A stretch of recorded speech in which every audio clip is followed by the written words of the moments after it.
Very warm welcome to our council meeting for the 6th of July.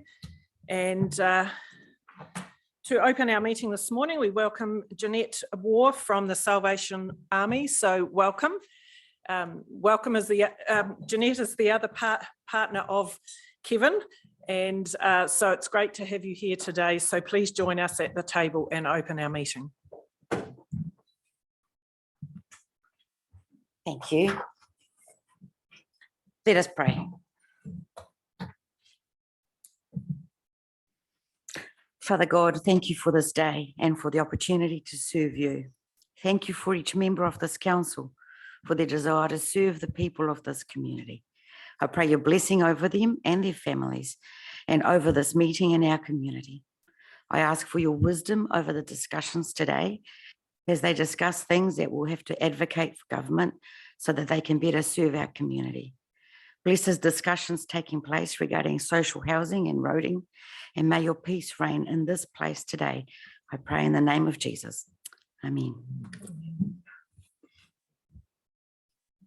So I'm Jeanette Waugh, I'm Major Jeanette Waugh from Salvation Army. We've been in fielding now for 18 months, still new to the area. So a couple of things that we're doing slightly differently down there at the moment is our community garden. So if you haven't been to our community garden, pop on down past the hall at the back. We've got a community garden happening. Tuesdays and Fridays we have our team plus volunteers come in, and we're about to put our pataka out the front so that people can come and take what they need, share what they can. So that's a new initiative for us happening in the next few weeks. And on a Friday, on the first and third Friday of the month, if you want a cup of coffee, come on down. Sorry, it's not the real stuff, it's just the instant. But we're giving away just tea and coffee and a place to sit outside and chat. And so over the winter, we've been doing soup as well. So you'll see our gazebo outside and just a way of being able to talk to our community and find out what's going on and how we can better serve them. So that's some of the things happening for us down there. Notice that in our community, the food banks are quite busy at the moment. I think the price of food is kind of getting to a lot of people now, as well as the other costs, of course, all increasing. So that's just something that we've noticed. And so we're currently working with other agencies and seeing how well we can support them in this time as well. So that's a little bit about us. Awesome, that's great. And I love Fridays because when I go for a walk down to the market, there's usually someone there playing the trumpet, and just adds some vibrancy to Fridays. So thank you for that. And also thank you to you both for your support that you put into the Cactus Youth Program, particularly Kevin, been down there in the mornings cooking. So thank you very much. Thank you for this morning. Thank you.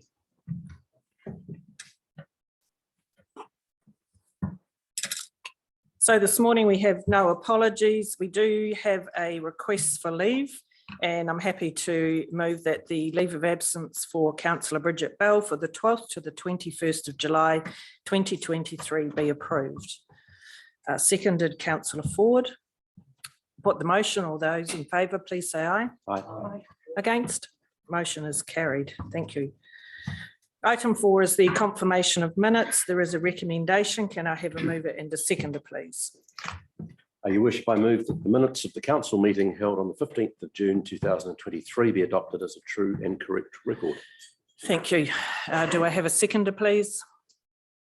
Councillor Campbell. Put the motion. All those in favour, please say aye. Aye. Against? The motion is carried. Item 5, declarations of interest. Is there anything on our agendas today that members may wish to declare? Nothing? Great. Public forum. This is always the fun one. Welcome, Haimoana. Come and join us up here at the table.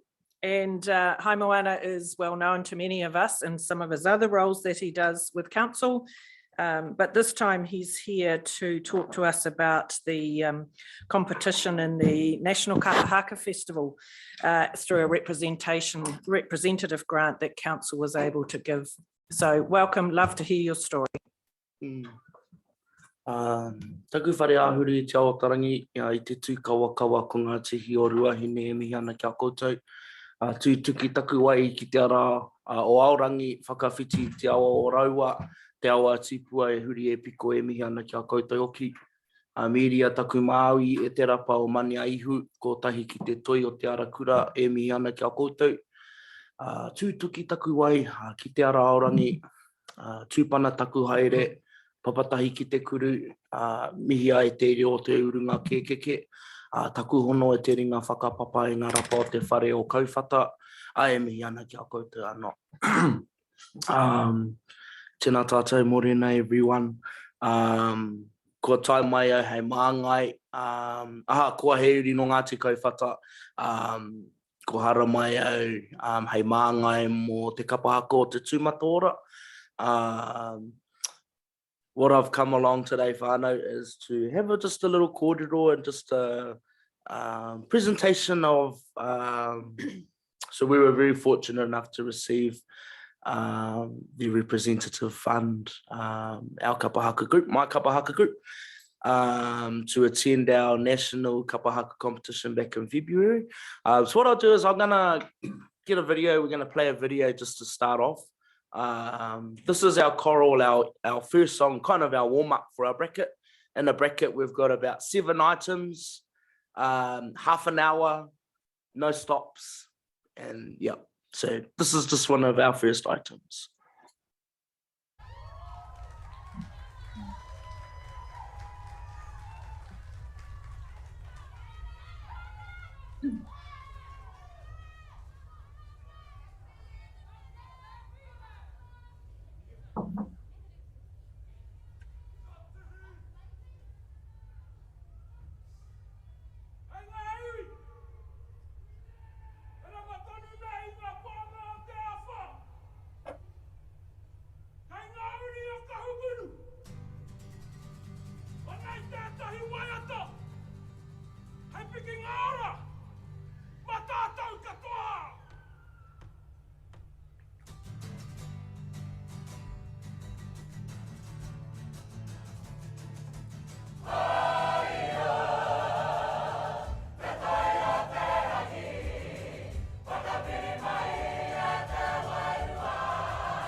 Oh, well, so that's just the warm up. Well done. But just a little corridor about the festival. So, for those of you that don't know what Te Matatini is, Te Matatini is a significant cultural festival and pinnacle event for Māori performing arts, held every 2 years. Although for the past 2 years with COVID, it's been put off for 4 years. It is one of the most highly anticipated events for performers and their whānau and the mass passionate kapa haka fans throughout the world. The festival prides itself on being a whānau friendly, smoke and alcohol free event. It is an open door policy where all people are welcome to come and experience the timeless tradition and spectacle of kapa haka. Hosted in different cities each time, the festival draws thousands of people who come to witness the best of the best. For many, it is a chance not only to experience kapa haka excellence, but it's also to reconnect with friends and family and express their loyalty and pride in their whānau on the stage. For the kapa haka, the festival is a culmination of years of hard work, passionate commitment, and unswerving dedication to bring the best to the national stage. Thousands of hours have been spent in composing, teaching, rehearsing, and organising 40 performers, first to qualify at the regional competition, then to prepare a single bracket compressed into 30 minutes for the national stage, all with the intent to captivate, beguile, and impress judges and audiences to progress through to the final competition day and win the supreme title of Toa Whakaihu Waka. Our kapa haka group here to Manawatu, we're the current reigning champions for our region. 2020 was our last regional stand, in which we took a clean sweep of every trophy in every category.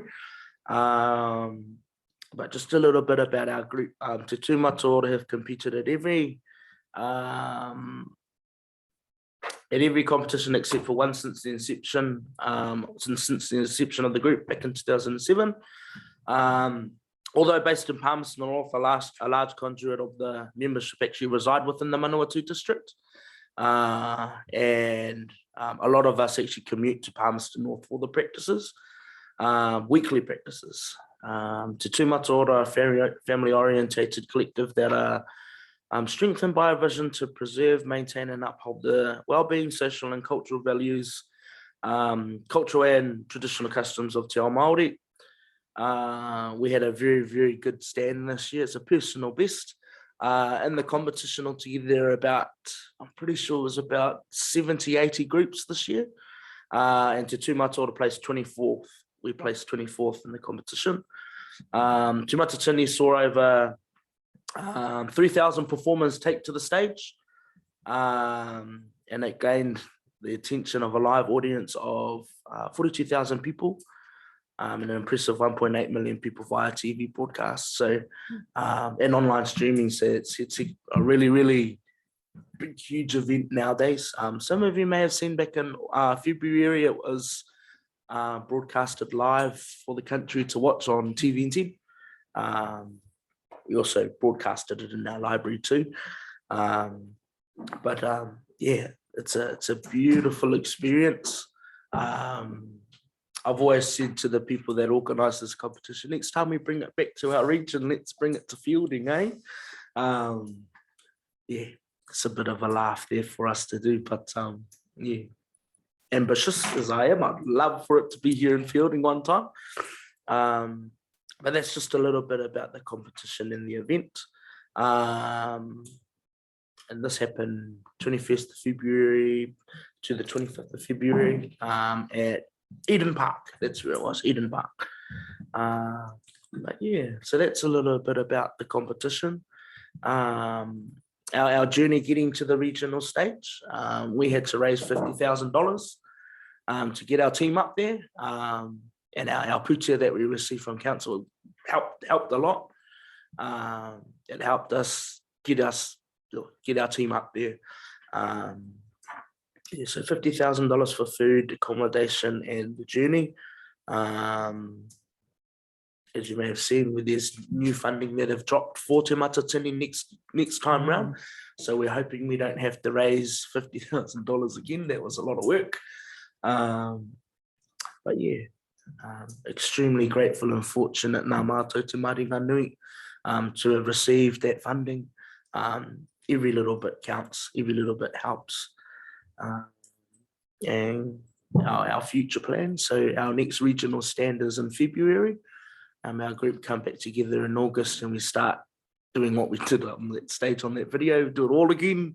Every year we have a go at doing it, and yeah, tiring as it is, it's worth it. Yeah. And when you walk off that stage and you're like, oh, have a break for a couple of months and get back into it again.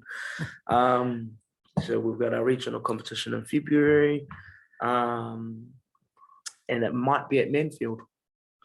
Might be at Manfield this time round. Summer's a little bit nicer, so thinking, we might take it around the region a little bit. And our group will be performing. Our library has a wiki, Te Wiki o Te Reo Māori, a Māori language week concert coming up in the end of September.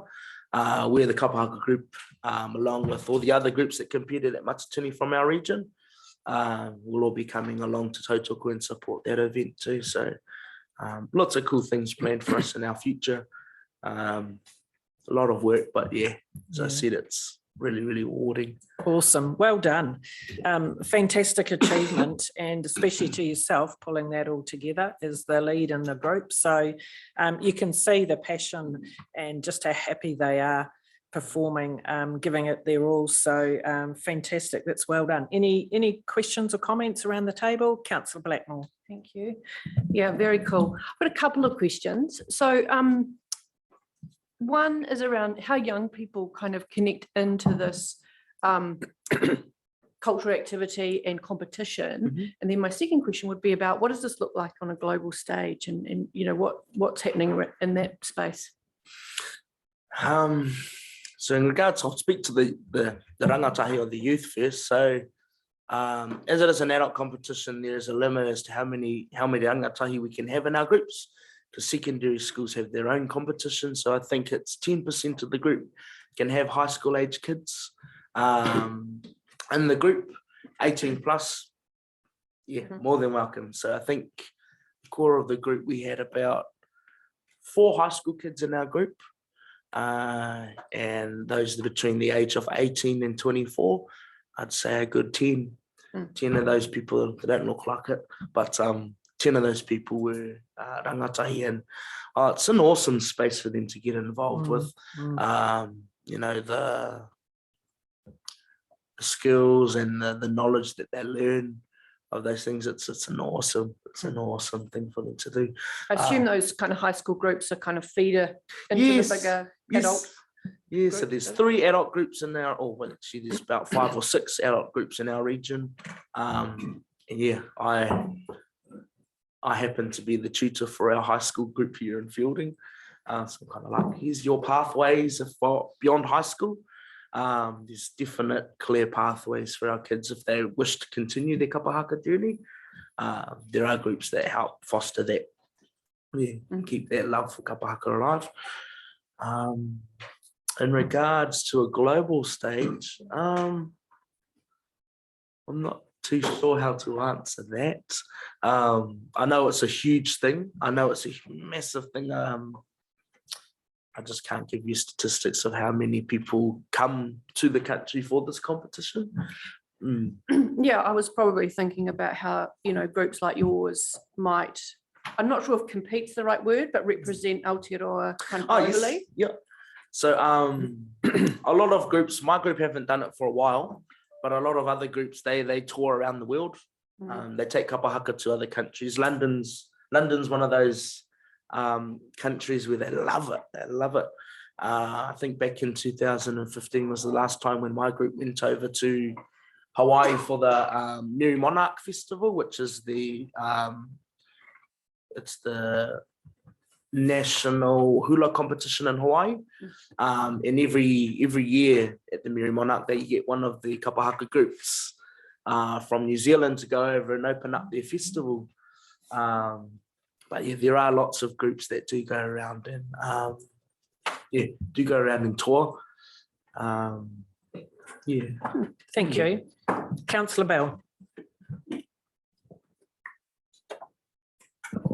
Huri noa ki te wairoa ki te aroha ki a koe te whananga. Ko ri tuka whakaro ki a Uncle Mike, na mihi ki a koe. Just a couple of things to Councillor Blackmore. Te Matatini usually use the 3 top national kapaka winners to attend even our central government. So at the moment, Chris Hipkin was in China, and the winner of the kapaka group, there was 11 of them that, you know, supported him in his relationship and his engagement. So it's been happening for a few years where Te Matatini, the organisation itself, will fund usually about 10 kapahaka experts to travel with central government overseas. So just to add to that, but Haimona, I was wondering if you could just give a little bit of more explanation to what commitment as a kapahaka athlete looks like, because a lot of the time you just see the performance, but there is obviously a tremendous amount of work. So what does a kapahaka athlete leading up to nationals look like? Do you start months beforehand? Do you go weekly? What does it look like for you and your families? Yeah, so for my whānau, I've got my wife and my little boy who we take along to all of our practices, and he loves it. He's just standing there mimicking the bracket, just instilling those little seeds as a child in him. But our typical kapahaka campaign looks like every Monday we practice for 3 hours, maybe more if we get it right. And then every second weekend, we're expected to be in noho, which is Friday 5 p.m. through to Sunday 9 p.m. And we stay over and we learn bracket, run it top, bottom, top, bottom, top, bottom, top, bottom. It's an immense commitment, especially as both my wife and I are in the group. But the cool thing about the space that we're in is we're able to continue to do whānau, be whānau, and do all of those things while doing what we love. But it's a huge commitment, especially juggling life, work, whānau, and all of those other things too. It's a huge commitment. Tū mō pātai te whanaunga. Your rōpū, does it align with an iwi, or is it just whānau centric based? Is there an iwi that's whānau central? No iwi. No iwi katoa. Kapai. Last pātai. Would you be able to explain, so I know that there's been a lot of research recently with Kiri Tamihira that talks about sort of the health benefits that come with kapahaka. So you explain the fuzzy bit about being with whānau, but what are sort of the taha hinenaro, taha haora benefits that kapahaka has for Māori in general? I love Kiri. She's got a really, really good talk about, the benefits of kapahaka. But I think for me, the journey of preparing for the regional competition, I'm not really there for competition, if you know what I mean. It's more there to learn the kōrero, learn the reo, but it's also a place for me to go so that I can, in the chaos, everyday chaos that we have in our lives, kapahaka is that place where I can go and I can just forget about everything and kind of recharge. I think that's a good word to use, is to recharge and to, get myself ready for the week ahead, really. There are definitely elements, more so for this regional stand, this national stand than any other stand. I lost my dad at the beginning of the year, and there I can feel him on that stage with me. I can definitely feel him, and it's just, getting tired. I can feel him. Hurry up, keep going. But yeah, there are elements of it's not until you come and try and you taste the fruit that you really get it. Yeah. Thank you.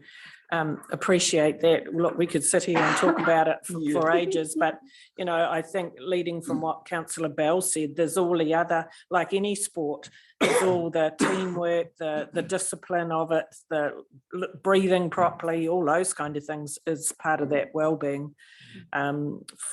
So congratulations, well done. And thank you for taking time out to lead this group of amazing people and challenging them and, you know, just stretching them out a bit to do a bit more, and absolutely stunning on stage. So well done. Thank you.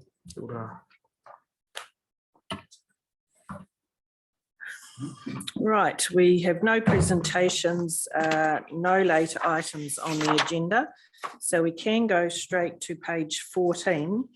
And this is the audit and risk, the quarterly performance report to the 31st of March. So as it says, it has gone through audit and risk. I'll ask Councillor Campbell, is there anything you wish to highlight? The report's there, Your Worship, thank you.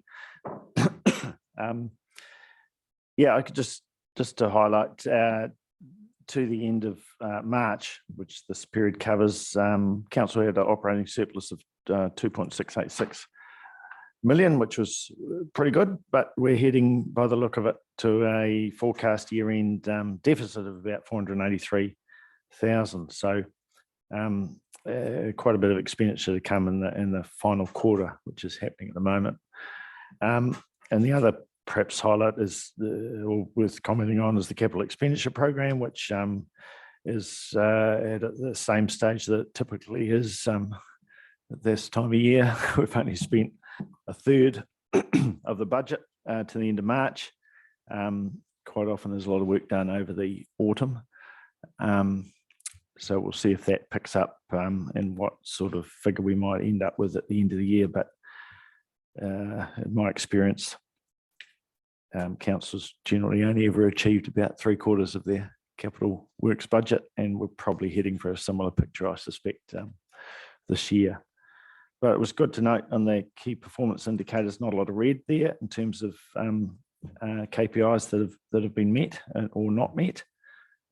So on the face of it, from this report, council's performing pretty well. It's good to see. Any questions, comments? Councillor Short.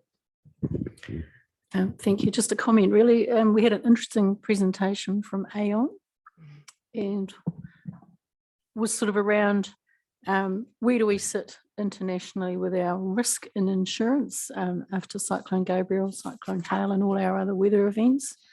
And you would expect that on the world scale that would have an impact, but we were assured that our risk is so spread through some of the big players in the Northern Hemisphere, and that Cyclone Gabriel was a blip compared to the likes of Cyclone Katrina. So it was made us feel a lot more comfortable about our insurability going forward.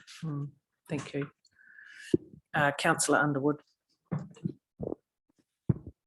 On the levels of service, I just had trouble working out what these quarters were, what year it related to, because some of them were saying in progress Q3, and that's not this year, obviously, but. Yeah, well, this report is a quarterly report, so it covers the year to date to the end of March. So the year end for council is the end of June. There's 3 more months of the year to come at the moment. But yeah, we're reporting here of financial activity and KPI activity up to the end of March. So that is our third quarter. Yeah. Where it says result Q1, result Q2, result Q3, did they relate to last year? No, that's this year to date. So we've had 3/4 of the year that we've completed. Oh, okay. So we started in July. From 1 July 22. Okay. Yep. Sorry. Thank you.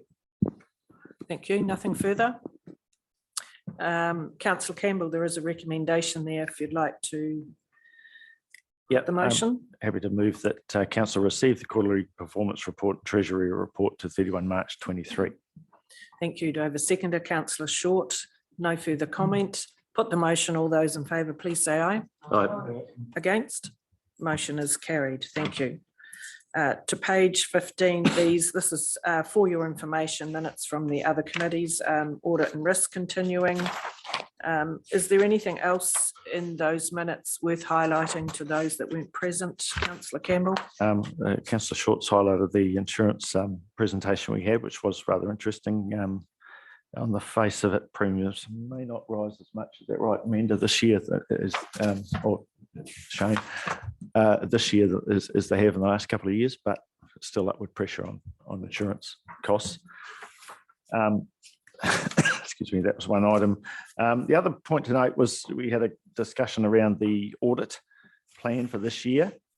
And our CFO highlighted the fact that Audit New Zealand had presented an audit work plan without any quote for fees, which was of some concern. There's some concern that the fees may be, well, they're looking for a significant increase in the audit fee, which is, I guess council's not particularly comfortable with. I don't know if there's any update on that, Amanda. We do have an audit plan timetable now. We still don't have a price. No. We have time to think. Yeah, so yes, we did note our concern around that fact. I don't think there was anything else I need to comment on. So just following on from that, can I assume that the note in there that the letter that needs to be signed off won't be signed off until we have an agreed fee in place? That would require you to sign it. Yeah, And I'd be like, I will do. absolutely. Thank you. Any other comment in regards to those minutes? No, thank you. So that was for your information. Moving on to page 22, this is our Lagoima report. It's all set out there. Any questions on any of the specific items? Councillor Ford. Thank you, Your Worship. A comment and a question. The Lagoima from Ministry of Housing, Urban Development, and you'll see our answers on page 27 and 28. I just think there's some really good information there that we should be familiar with, because it's it's just really good information for us. So I commend that to you to read. And my question relates to the one from Trevor Nicol, who's an individual, about the rates arrears, and just perhaps looking for further comment about what appears to be a fairly significant increase in arrears. So that's page 36.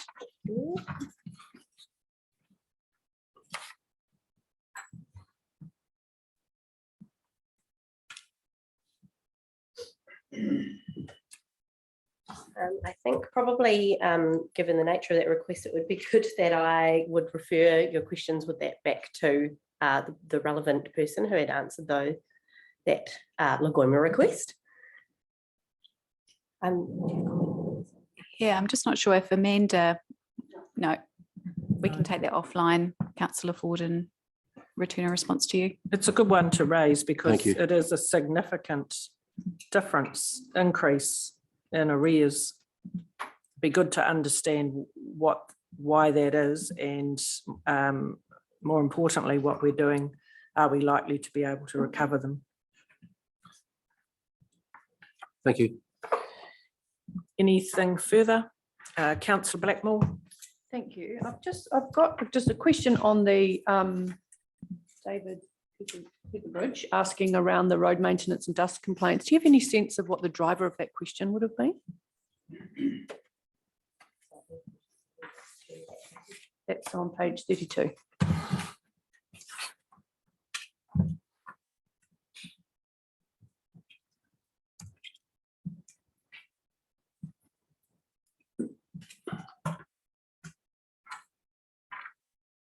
No, again, I would have to follow up and see if there was any kind of context around that with the manager responded Okay, to that question, but we can do that. We can do that as well. thank you. It could well be General Manager Infrastructure might be able to confirm or not around some of the work that we've been doing with this new dust sealant. And it's seemed to have been effective up in the OHA area. So it could be related to that work that we've been doing. We're on page 32. The 32. On 32. It was around what was the context behind the asking a question about road maintenance and dust complaints?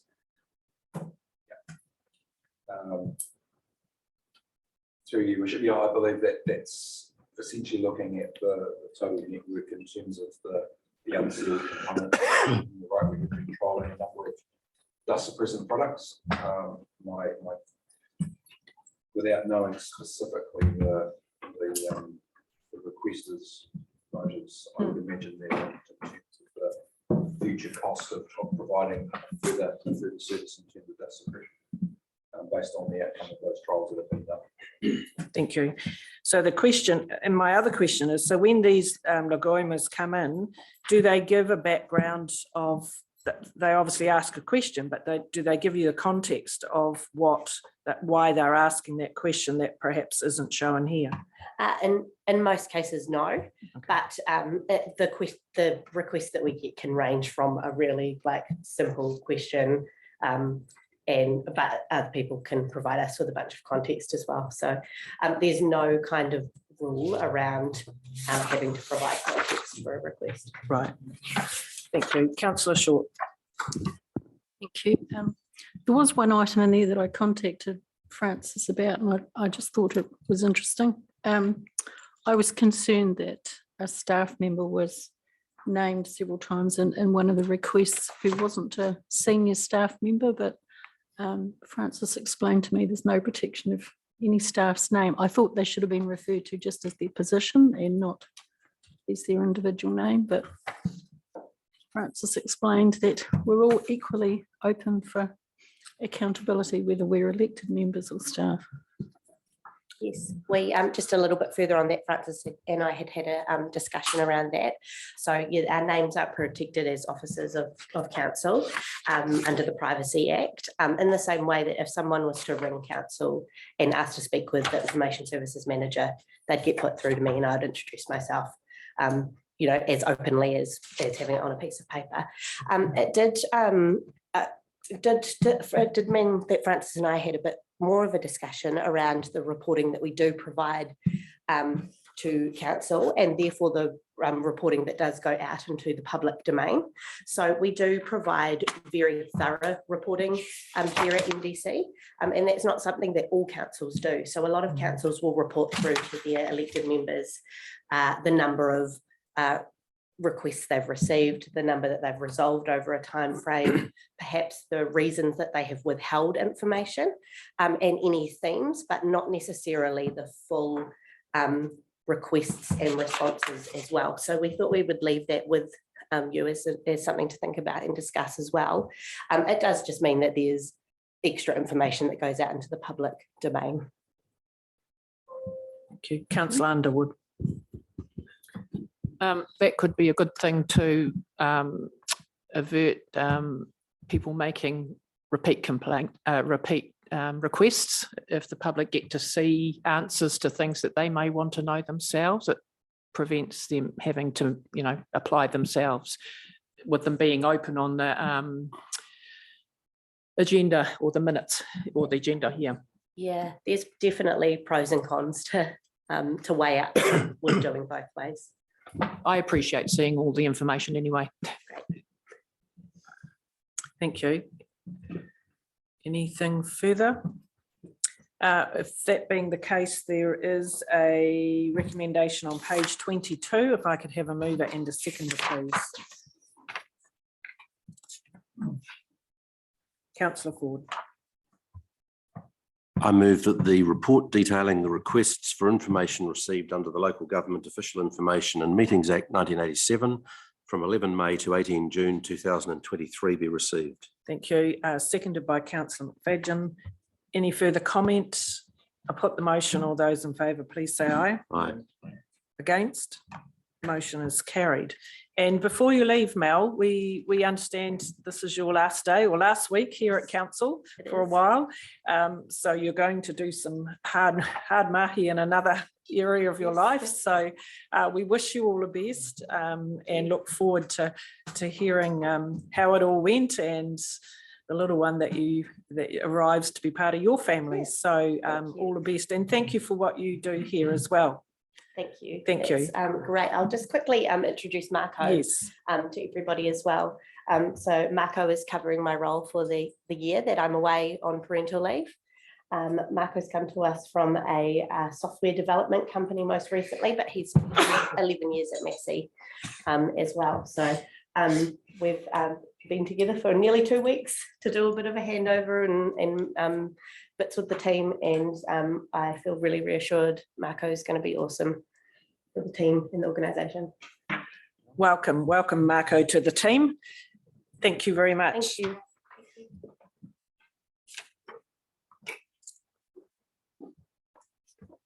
Right, now we move to page 37. These are the remits that are going to the Local Government New Zealand conference for their annual general meeting later in July. So it is important that we take time to go through each of the proposed remits, to go through them and form an MDC view, so that when I'm there putting in our vote for council, I know that it is the view of MDC. So you have all the recommendations there. We'll go through them one at a time. Ash, are you going to take us through those? Not specifically through each remit. Sure. I just wrote the report and included the remits. Okay. They were up for discussion. It probably is worth just going through the summary part of it, because you will have read the full information. So, but to get an indication remit by remit, we do need to do that. So the first one is the allocation of risk and liability in the building sector. And to me, it makes perfect sense that MDC would support that. Councillor Blackmore. Thank you. Just as this is my first go through this, Sure. would you mind giving a little bit more of a background as to, when I looked at those, some of them felt big, some of them felt small. How does, what gets through? Is it the top four, or does LGNZ look at them and say these five would make a work program for a year? Or No, it gets voted on by the council members at the AGM. So if it gets supported to go through, LGNZ is required to action it. How and when they action it, that's another story. There has been some concern that each year we go in with a whole lot of new remits and we're going, but hang on, what happened to the old ones? And so we have requested that from time to time to make sure that all the effort that goes into these, we are actually getting somewhere. Yeah. So it depends on the vote. Okay, and there was a comment about the size of the council, how many votes you get. Can you give me more context? Yes, your membership gives you so many votes. I think Auckland had 18, but Auckland's no longer a member of LGNZ, so they won't be there. So we get three, we get three. Yeah, it's based on yours. Like the big players get all the voice. Agree. So yeah, based on your subscription fee. Okay. So the more you pay, the more votes you have. Yeah. It's based on population. Yeah. Councillor Ford. Just a reminder that these, however many there are, from A to K, 11. they've been through quite a process to get this far. They need to be fairly well supported, and then once they've been supported by either, is it 5 councils or a zone, then LGNZ, there's a committee, a remit committee, that is a mixture of national councillors and staff, and they go through them, and I was told that they often throw out about half of them. So if they've got this far, they're obviously they're deemed to be absolutely eligible. It's whether or not members support support them or not. So, yeah. Councillor Hadfield.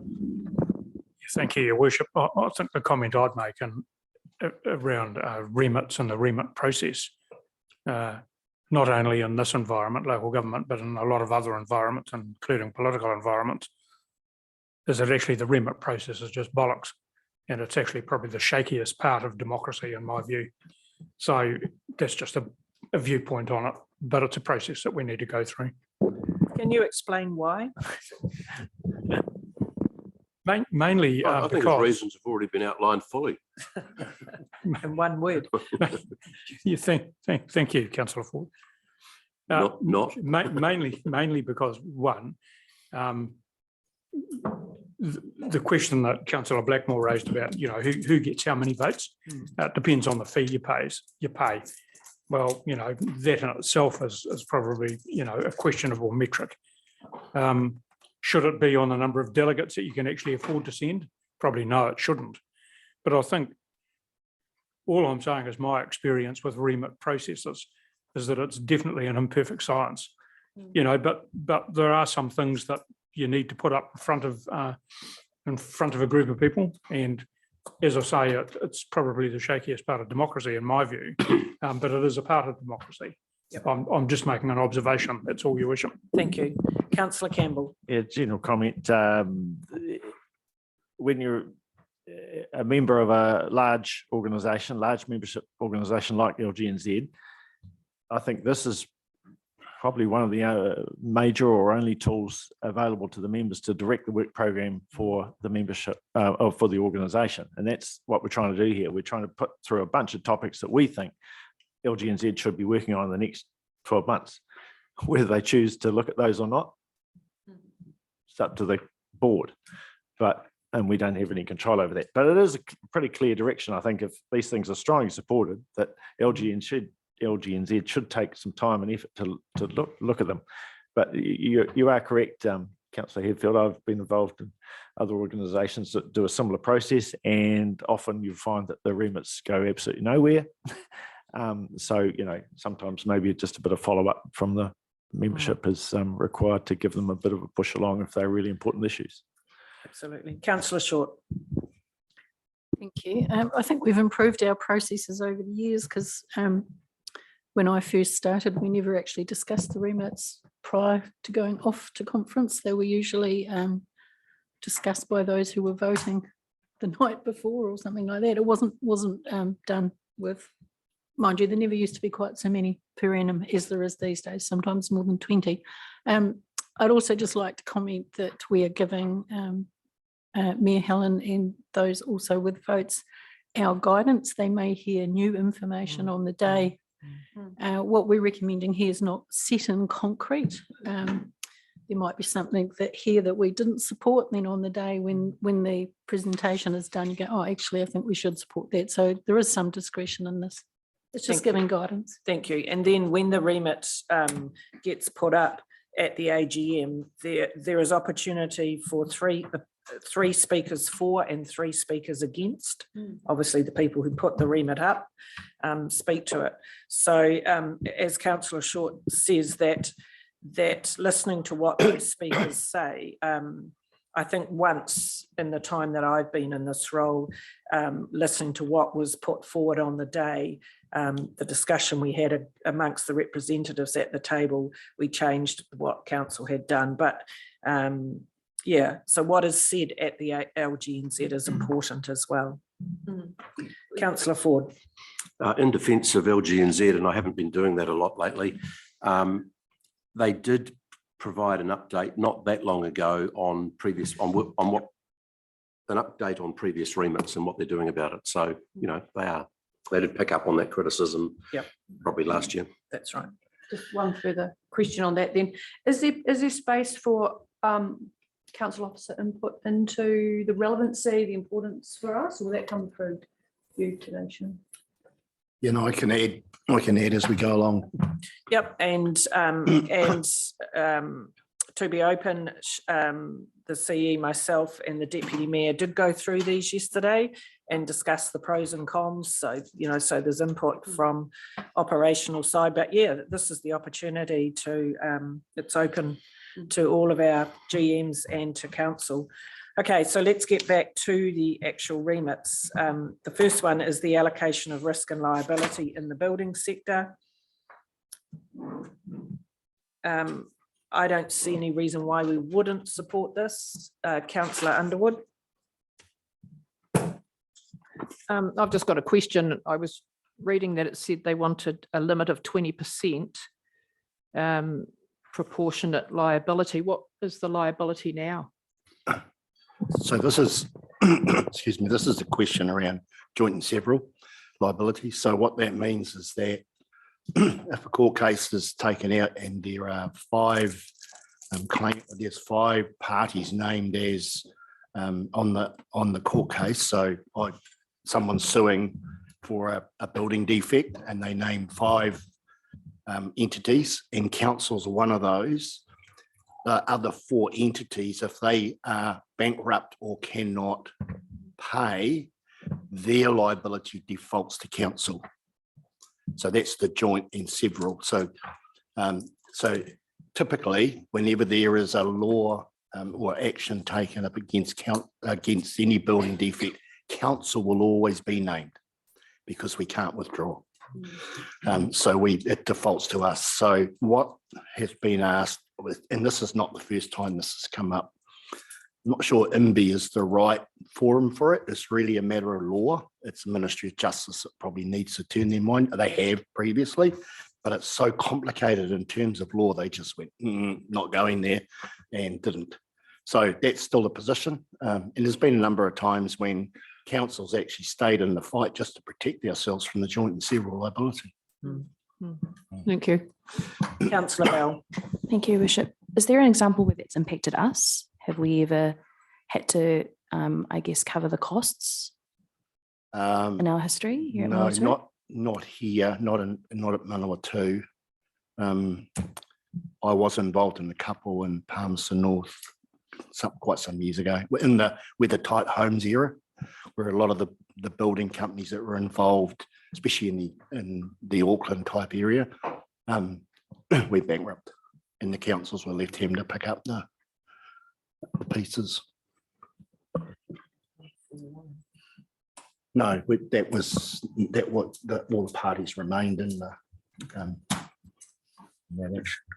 Okay, so having listened to that, is there anyone who would be opposed to us supporting that? No? Right, thank you. Let's move on. Rates rebate. This has been supported by Zone 3, of which we are a member and attended. Councillor Campbell. Just a question. I should know the answer to this because I filled out a lot of these forms, but what's the process for the rates rebate? I mean, they've forwarded to council here, but then where they go from there, who pays? Government pays. Yeah. So they get the rebate, but the government reimburses us for the amount. What this is saying is that currently the rates rebate doesn't inflation adjust. It's stayed at the same amount now, I don't know, 4 or 5 years. And this was discussed again at Zone 3. What they're wanting here is for that amount to annually adjust with CPI. The actual amount now hasn't changed for years. The actual amount now, I think it's only around 700 odd bucks or something. Doesn't even really, in a lot of instances, meet the first quarter rates assessment requirements in a lot of parts of New Zealand. So as a rates rebate now, it's getting quite small. So this is asking for that to be revisited. And it seems fair to me. Okay. Okay, Councillor Hadfield. Yeah, thanks, Your Worship. I think there's a couple of things here. One, Shane's quite correct. The process of applying for a rates rebate, in my view, is actually quite prescriptive. And actually, some people that live on houses that are owned, for instance, by an estate, actually can be quite complicated for them to actually apply for a rates rebate when they don't actually technically own the property, but they're actually paying the rates on it. So there's a whole lot of things, I think, in the whole system that actually could do with simplification. I think the fact that the rates rebate, which is, I presume, funded by the Ministry of Social Development, the fact that that hasn't increased is easy. That's, you know, it should be inflation adjusted in my view. I think the issue I have with this is, well, that I'm not sure about, is the data sharing part of it. And goodness, I'm just not quite sure whether councils actually want to get into data sharing of ratepayer information at this level. I'm uncertain on what the applications are, but I'm not sure. I'm uncertain about it. I'm uneasy about it. The way I understand that, it's not so much us sharing the data, it's us having access to the data. So there is a cap on income that you can earn to qualify for. Correct. For rates rebate. So we don't have access to that information. So when the applications come through us, we don't know. People have to supply that. As it was, what was explained to us at Zone 3 is if our team were able to go in, see that information, then they would be able to process the rates rebate a lot quicker. I think if that was written in a way that I could read it to understand exactly what you've said, would probably have made me a little bit easier with that process. Yeah. However, so essentially what this is saying is actually instead of people actually applying if they're eligible, council will have access to information that will then be able to go to the ratepayers and say, actually, do you realise you're eligible for a rates rebate? Yeah, that's right. Would be very good if plain English would have actually explained that. I think, and even MSD themselves don't necessarily have that information, so they only know what they know through the interaction of them with people. They don't know what income people have outside of the being paid by MSD. So it's I'm sure IRD would be able to provide that information. Exactly. So it's quite a difficult area. I'd be very, very surprised if this ever gets off the ground. I think it'd be very difficult. So the only thing I can, if you wish, I can say is that there's two parts to this, and I'd actually, I think it'd be a shame if this disappeared because of the technicality or the technical aspect of it that you've just alluded to, Shane. Yeah. Is that actually the income threshold for eligibility is probably the principal driver behind this, and I'd hate that to get lost because of the other technical complications possibly. Yeah. And so I think I would like to see this remit stronger in the reallocation or the review of the income threshold, because that actually is going to have the greatest impact for people. Hora Whenua, as it says there, Hora Whenua has quite a good arrangement down there. I think they want to just sort of test that to see how that could work nationally. So it's not new. Hora Whenua have been doing that with live-in MSD office for a while. And it's really just an initiative to try and identify as many people out in the community that would qualify for a rates rebate and be proactive about letting them people know they can. I understand that, but I'll still make my point, is that I'd hate the income threshold to get lost in the rest of in the process. And if we do anything, I think I'd like to see us actually highlight the income threshold. Thank you. Councillor Short. Thank you. Remit requesting a review of the amount of the subsidy probably comes up about every second AGM, and I don't know that the government really budges much. My understanding is that it's based on the rate of superannuation. I remember someone explaining it to me once. I don't know. And I had assumed that as the superannuation allowance has gone up this year, that it would have gone up. But also interesting to note that the subsidy, which is $700 or $800, goes towards both district council and regional council rates. And when you put those together, it's not really covering a lot, considering what percentage of a person on a lower income is what their rates is worth to their overheads. I'd like to see it more than inflation adjusted. It needs to be rates adjusted myself. Yeah, not sure on the data sharing. I thought it was actually administered by the Department of Internal Affairs, not MSD, so therefore. I think it's MSD. Yeah. Okay. I've helped one or two people fill out their forms over the years, and they're not easy. No. There's certainly, it creates a barrier to access by people having to fill it out. Is it every 3 years? Something like that. Our rates team is very proactive in that space. We go out to people. Yep. And I know they visit different rest homes and places, and it's quite proactive in terms of getting out in the community where we can to promote the rates rebate scheme. The whole thing just seems to me that the people who really need it might be the people that don't know how to go about it. Yeah, and this is probably, some of this is about trying to identify who those people are. We don't have that data. We've got no idea what people's income is. Councillor Ford. Thank you. Just saying that basically I agree with Councillor Hadfield in terms of priority of the various points.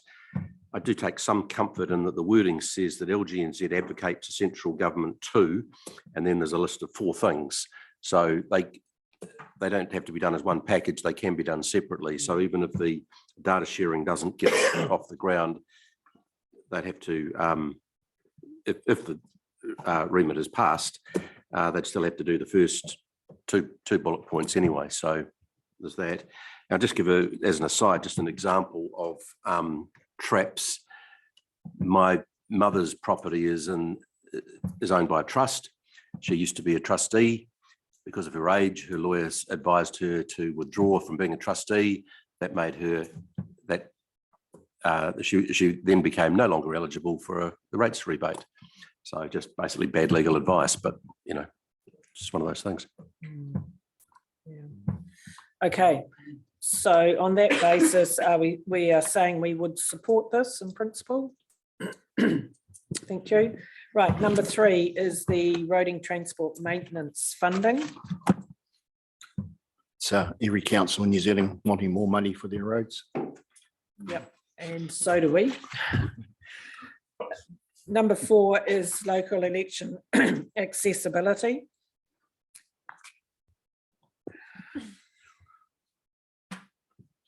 So this you would have heard it. There's been advertising in the media recently encouraging people looking to stand for central government, telling them that there is a fund that they can apply to help with the costs, particularly focusing around disabilities, but that is not available at local government election level.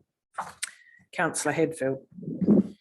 Yeah, thanks, Your Worship. I did look this one up, and it is for disabled. I guess the question I've got here is, what is the definition of disabled? So here I am sitting here with my glasses and my hearing aids, one artificial shoulder and a hunk of metal in my left arm to hold all the bones together, and actually wondering if that actually means I'm eligible as a disabled person. No, it's the other reasons. Thank you, Councillor Ford, for that clarification. I don't think age has got anything to do with this one, Councillor Ford. Councillor Short, sorry. I'm not used to getting lip from both Councillor Short and Councillor Ford at the same time, Your Worship. But I think a definition of that is probably required. But having said that, if we start the principles of central government funding for elections into local government, that would concern me, honestly. Just my view. Any other? Councillor Blackmore. Well, I was quite supportive of this one, based on the fact that it's about equity and participation. And we've been talking about that in one form or another over the last few months. But I did feel that there were several of these remits that felt like they potentially belonged more in a future for local government kind of review, and they have been. on and off the table of those. Not going to jump to that conversation yet, but 4, 5, 8 and 10 felt like it was more about just strengthening and enabling the process of participation in local government in a fair and equitable way, which I think we're all kind of supportive of. I'm just not sure that remits are required. They just seem like no-brainers. Get on and get it done. I'm not quite sure how to solve that, but that would be my comment. Yeah, except I guess the remits give the process to get on and get it done. Yeah, I get that piece. Yeah. Where did I get to? Councillor Quarry. Yeah, thank you. Yeah, I struggle with this. We continually complain about the rate increase. Now, someone else will pay. And there's got to be some remits that we knock back simply because it's going to cost someone else money. Now, I don't know of any example in Manawatu or even in Palmerston where a candidate has been disadvantaged. And until you can point to examples where people have not been elected because of whatever disability, then maybe there's not an issue here at all. So no, I wouldn't support it. Councillor Bell. Thank you, Your Worship. Just in response to Councillor Quarry. Councillor Quarry, how many disabled elected members do we have in Palmerston, Manawatu and Rangiteke, Orowhenua? Okay, Grant, you're not disabled. How many do we have, Councillor Quarry? I don't know of any. So when we talk about barriers as elected members, have a look at the representation of governance, and that will detail your message what barriers look like. I think one of the things that is really exciting about this remit is that it could possibly give an opportunity for those that are struggling during a campaign election. And when I look at governance across the board, it's important that we ensure that minorities have a chance at the table. And if we can help them, this is like Councillor Blackmore said, this is a no-brainer to me. But I think when I just go back to Councillor Quarry about, I haven't heard of any examples. I haven't seen any disabled people at a governance level in our neighbours or here. So I'm supportive of the remit. And also going to you, Councillor Hadfield, I hear what you're saying about let's define what disability is. Or what is the definition of a disability? Sorry, it was a question that you asked. What is the definition of disability for central government when they are supporting those that are going through their process? Do we know? Does the ops got a definition that central government use to define? Ash and I were just talking about that. No, we are sure that there will be one because they must have rules around how they administer the fund for central government. Ash is just Googling it now. Wonderful. If you can share that when you've got it, Ash, because I think that will help define it. Thank you, Councillor Quarry. Just in response to that, I'd like to point out that in our Lions Club, we have a totally blind individual and we also have a person as a paraplegic. Now, they are treated as equal members and they participate fully in club activities. Now, as I say, I haven't seen anyone who has stood for council. You first of all have to stand for council to get elected. I haven't seen anyone that has stood for council that hasn't been elected because of a disability.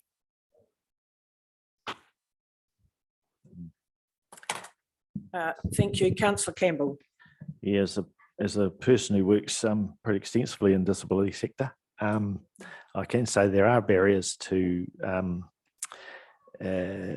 for a person with disabilities to try and get elected. It's not easy, and if you consider what the definition of disability is, that may be defined better with the new Ministry of Disabilities that's now in place.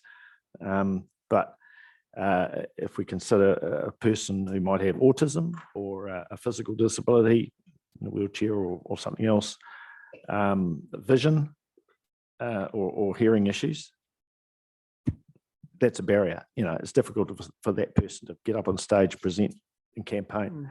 And so, you know, I'll be fully supportive of this. Thank you.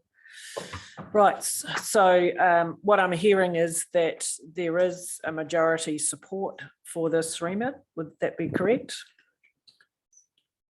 Just, yes. if I may, Your Worship, just on the on the basis of what Ash is looking for is actually the clarification.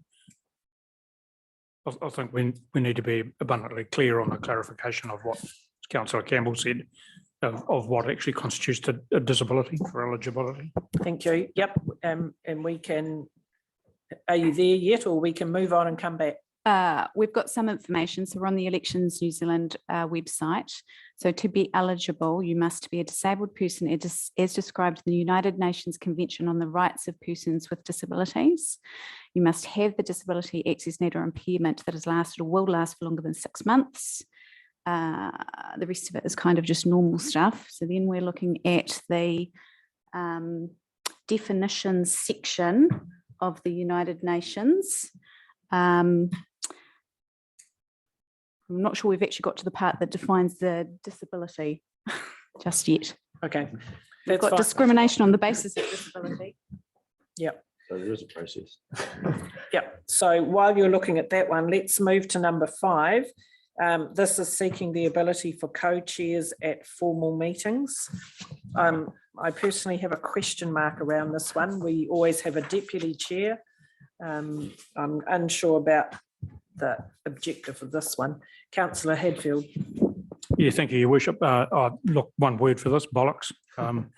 It's how we operate here with a chair and a deputy chair, I think works perfectly well. And I don't see the need for breaking something that's not broken. So I'm opposed to this remit. Thank you. Councillor Short. Thank you. Well, yes, Grant, that's one opinion. I think Councillor Short, I've got more. I think I know most of them, Grant. I do think that we need to be open-minded, and there are some instances where we could have good working relationships, not necessarily even within standing committees of our own council, but in things where we partner with our neighbours. And a good example is the Joint Action Climate Change Committee, for which the mayors all belong to, which is co-chaired by Dr. Rachel Kidwell and Dr. Huhana Smith, as an example. And I think that having the policy in place that we could, if we wish to, doesn't mean that we have to. And I think that we, going forward, we're looking to build better relationships, particularly with iwi Māori and other members of the community. So I would be open to the idea. Remember that this is talking about formal meetings. Yep. Councillor Quarry. Yeah, I agree with Councillor Hadfield. There's bollocks. You can't have 2 bosses. You have 1 boss, and that's it. Yeah, you can have a deputy, and they fill in when the principal chair is not available, but you cannot have 2. It simply will not work. Thank you. Any other? Councillor Campbell? I tend to agree with those comments. We've got 1 king, 1 prime minister, 1 mayor, 1 CEO, and that works quite well. I think to have 2 at the top, just not necessary. Councillor Blackmore. Yeah, I think the only bit I'd add is this is about enabling councils. There's nothing mandatory about this. It's, in some groups, some might find it useful. Councillor McFadden. I don't support it. I think that if there's no structure there to say that if you have a co-chair and they disagree, what's the format to resolve the disagreement? Thank you. Any other opinions? Otherwise, I think we should have 3 co-chairs. complicated even further. Okay. I'm opposed. Okay, so maybe we do this by hands because it looks like it might be quite close. Those who support the ability for co-chairs at a formal meeting. I support that. I'm not sure I support this over and above some of the other ones, and because we have to choose, that's what. Yeah. Right, so so against this remit. Okay, so that gives a clear indication of our vote. Thank you for that. Number 6 is parking infringement penalties. As you know, currently the amount that we're able to charge for parking infringements, if we had them, is set out by government. And this gives the ability for councils to determine those penalties.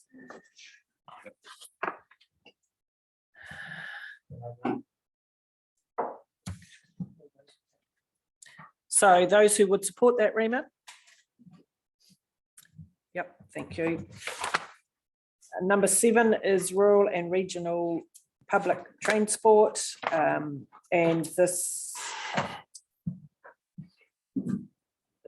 is very much where we've been pushing hard, increasing investment in public transport for rural and regional communities. So would anyone not support this one? Councillor Quarry? Sadly, in a situation like this, someone else will pay.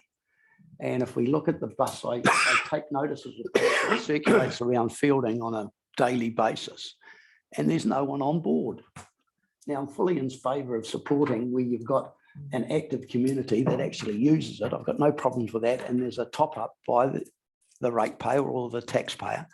But when you look at the bus, there is simply no one on it. And the same applies for running a bus from Apathy down to Fielding or whatever. The chances of it being even remotely economic just simply are not there. There must be other ways where you can offer incentives to use public transport, i.e. taxi chits or something like that. But I think, you know, we've got to be careful of how we spend money or how we promote the expenditure. And I don't see it in this. Thank you. Councillor Short may be able to, but the last figures I saw for the Fielding buses, they are being used. The question is the bus too big? And we said that from day one. So it is being used, but it's about at what cost to the rest of the ratepayers are we prepared to support going into our rural and regional communities? Councillor Short. I think I'm not sure on the current figures. The meeting we had the other day was more on fare setting. One of the things that concerns me is the inequity of access to rural residents. I'm sure, Andrew, you're aware a new scheme started on the 1st of July called Community Connect, which took over from the previous subsidies. That means that on the Orbiter, in the Fielding to Palmerston North service, children up to the age of 13 can travel for free. 13 to, I think it's 24-year-olds can travel for half price, and community services cards holders can travel for half price. And that's that came out of the last budget as a replacement to. No, Gold Card, no. Yeah. Oh, God. Yeah. But when the rural bus service is up and running, hopefully they won't be too far away. There's about 100,000 already secured for the service. The getting a vehicle is the hardest part at the moment. No children can travel for free, living rurally. No youth can travel for half price, and no gold card holders can travel for half price. So the two services that miss out on the government funding via Waka Kotahi are rural services and shuttle type services like the health shuttles. So at the moment, the St John's Ambulance here in Fielding has 4 health shuttles. People are asked to make a koha, and sometimes they go as far as Wellington, and someone can offer them, I can afford $5. So you're right, someone has to pay, and that's usually St John's funding the balance. So I believe there's a lot of inequity in public transport, particularly for districts like ours, where we've got residents who are transport disadvantaged but may not be able to afford to move to town. For instance, if you own a house in Apathy and you no longer can drive, you've lost your license for medical reasons, do you think selling your house in Apathy will buy you the same house in Fielding? It wouldn't. So I support there being some subsidy available to rural residents as well. It's just another example of inequity. Councillor Hadfield. Thanks, Your Worship. And look, I'm going to agree with Councillor Short on this one. It's all right. 10 bucks at morning tea, Councillor Short, or scones and butter. But I think when you actually look at this whole thing, and having done my penance on the Transport Horizons Passenger Transport Committee, Councillor Short's actually quite right. Just the inequity of actually the service and where we put our investment, or where Horizons and the Dimwits in Wellington think that we should put money. But I think, essentially, if we look at the subsidised bus service that actually currently occurs, we know where we've got the orbiter and the commuter doing the same work, that actually you could save money there if actually there was a connector rather than 14 Davids and 2 Goliaths doing all the work, because that's essentially what's happening. So there are efficiencies to be had within the current system that would allow the sort of transit van type of arrangement for allowing some sort of connection even once a week with some of our rural communities. Now, I fully support that. And sometimes some things actually aren't equal. And I think with the amount of money that's been wasted on what I call Waka Kotahi's or NZTA's active ideology around spending millions of dollars on footpaths that nobody uses and cycleways that not a lot of people use except for Councillor Ford, we could actually get quite easily some investment and to actually allow rural communities that connectivity with their principal town, and that is Apathy, Rangi, Kimbolton, Rangitia, Sanson, Halcombe, on a rostered basis. And I think that's actually what we're looking for. So probably the wording of this isn't actually quite right, again, but I think the intent of what I would support is actually just what I've said and what Councillor Short said. Thank you. Councillor Bell. Thank you, Worship. I just want to touch on the comment that you made before, Her Worship, about the buses and the usage. I met the bus drivers at the Fielding Library 2 weeks ago, and the buses are definitely not empty. But I just want to acknowledge Councillor Quarry about the concern that you have about who pays for it. And that's a very loud message that you have undertoning a lot of your arguments. And I acknowledge that, especially in a climate like now. However, I do support this remit because of the equity that needs to happen in the rural space. And Councillor Quarry, can I ask, are you the council liaison for Kimbolton? No, is that you? That's you, Colin? You were? But I do wish to comment on that individually, if I may. Awesome. I just want to raise something. I received a phone call too from Kimbolton that actually asked me about is there transport for the Kimbolton area to come into Fielding 3 times a week. And that wasn't just for the services that are here, but for their connectivity.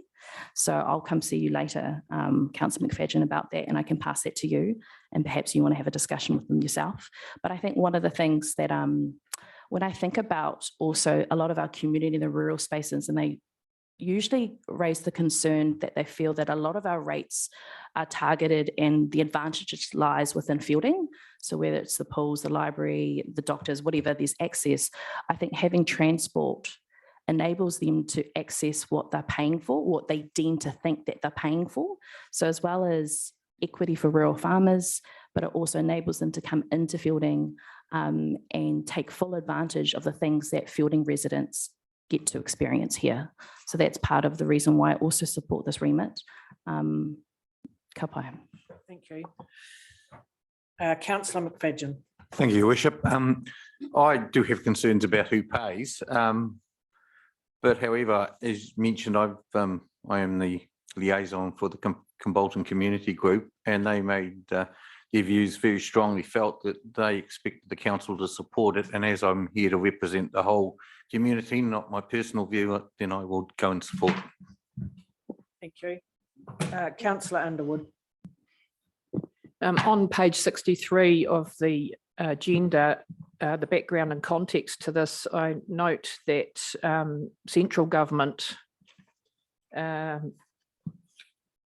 targeting and optimising investment to reduce carbon emissions, and the second paragraph says that there were investment signals for rural and regional transport, but these have since been muted. So it's as if they had money set aside for this, and then they've had second thoughts, and perhaps LGNZ can push towards getting them to front up with some funding for this.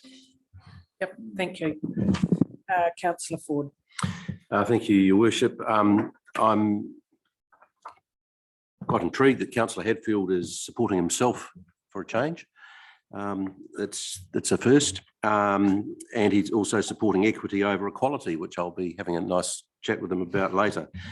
But I support the remit basically because it aligns with the philosophy of the rural service that our council is helping get up and running and established. To me, it's the same sort of thinking. And I agree with the comments that have been made about equity for the rural communities in particular. Thank you. Right, last comment, Councillor Short.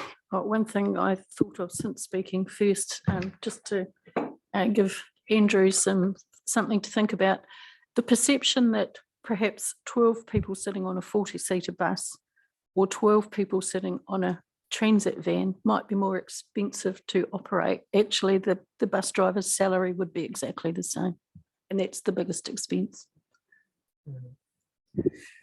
Right, thank you. So those in favour of MDC supporting the regional rural public transport? Thank you. That's supported. Number 8, establishing a resolution service. Probably, but Your Worship. Thank you. Yes, I'll hand it to you. For those councillors that were here when the Local Government Commission visited and did their review some years ago, this was one of the suggestions they had. Well, wasn't a suggestion, it was one of the discussion points on their agenda. So this is about establishing a national independent committee that would investigate things like code of conduct complaints. At the moment, each council has their own code of conduct, and if there is a code of conduct complaint, then it's managed in association with that particular policy. Most councils, I'd say, adopt the LGNZ model for code of conduct. Some adapt it a little bit differently, but what our one currently, what it requires us to do is the complaint comes to me, and then it's sort of managed through that. But if it is a legitimate complaint, then it goes to an independent person to be assessed and investigated. So there's that degree of independence anyway that comes through. So up to you, but this didn't get any traction through that Local Government Commission review. Thank you. Questions, comments? Councillor Bell. Kia ora. So just another history onto this remit.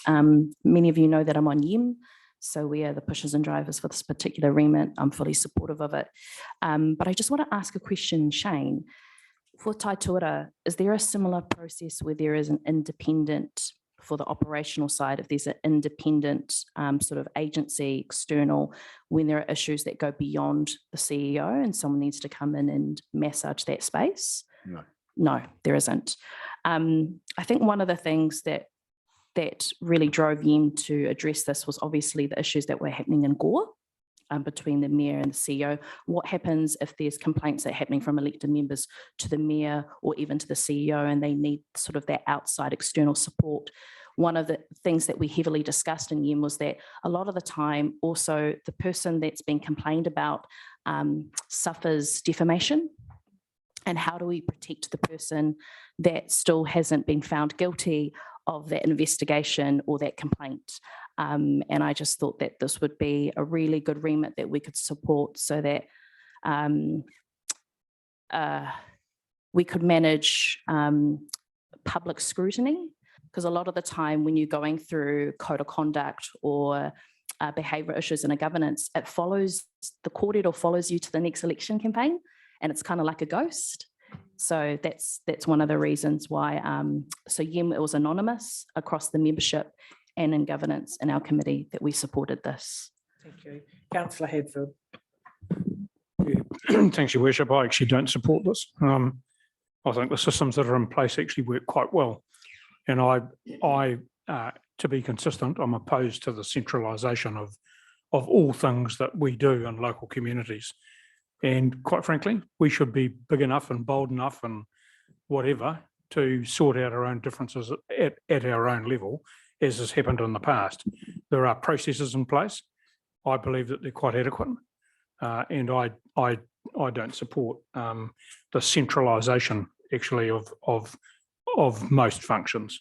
I think we can manage these things at a local level, and where necessary, as has proven the case in the past, obtain expert legal advice to undertake any inquiry that may need taking place. Shane. Councillor Bell, one thing that wasn't clear, would this be a mandatory service or just one you could use if you want to? Wasn't going to be mandatory, it's just Yeah. one you could use. I think that's probably It's a not key. centralised, it's just an external. No, it's not mandatory. No, And I think how would I it think be- that's the key point. How would it be funded? We are going to surprise you, Helen, at the AGM at our little kōrero about how that's going to be funded. That's another way of me saying we haven't fully figured that one out. I know Councillor Corey's looking at me. Give me a couple of hours, Councillor Corey, I'll see you at lunch. Right, we've got to Councillor Blackmore. Thank you. I suppose from my perspective, just having throughout my career had to facilitate these processes, I'm very much for having an independent option. So I'm very supportive. Thank you, Councillor McFadden.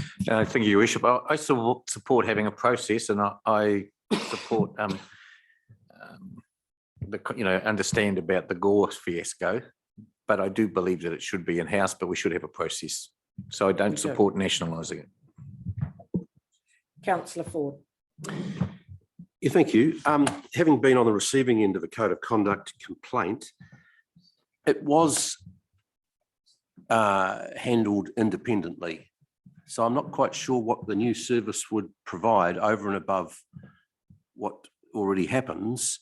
The complaint gets made to the chief executive, who actually went straight off to an independent investigator to initially decide whether it was worth investigating fully or not.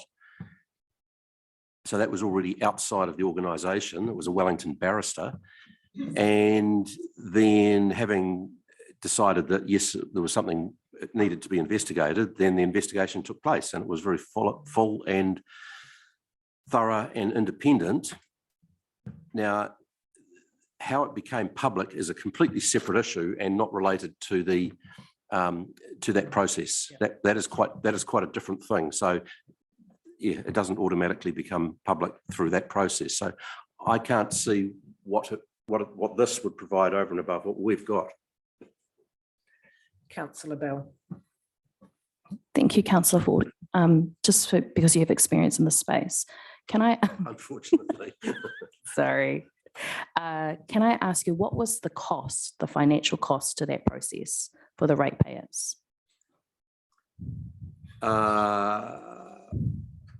Well, I don't know what the council paid. Mr. Harris might be able to answer that question. I'm not sure. It might be confidential. I don't know. But the thing that was actually public was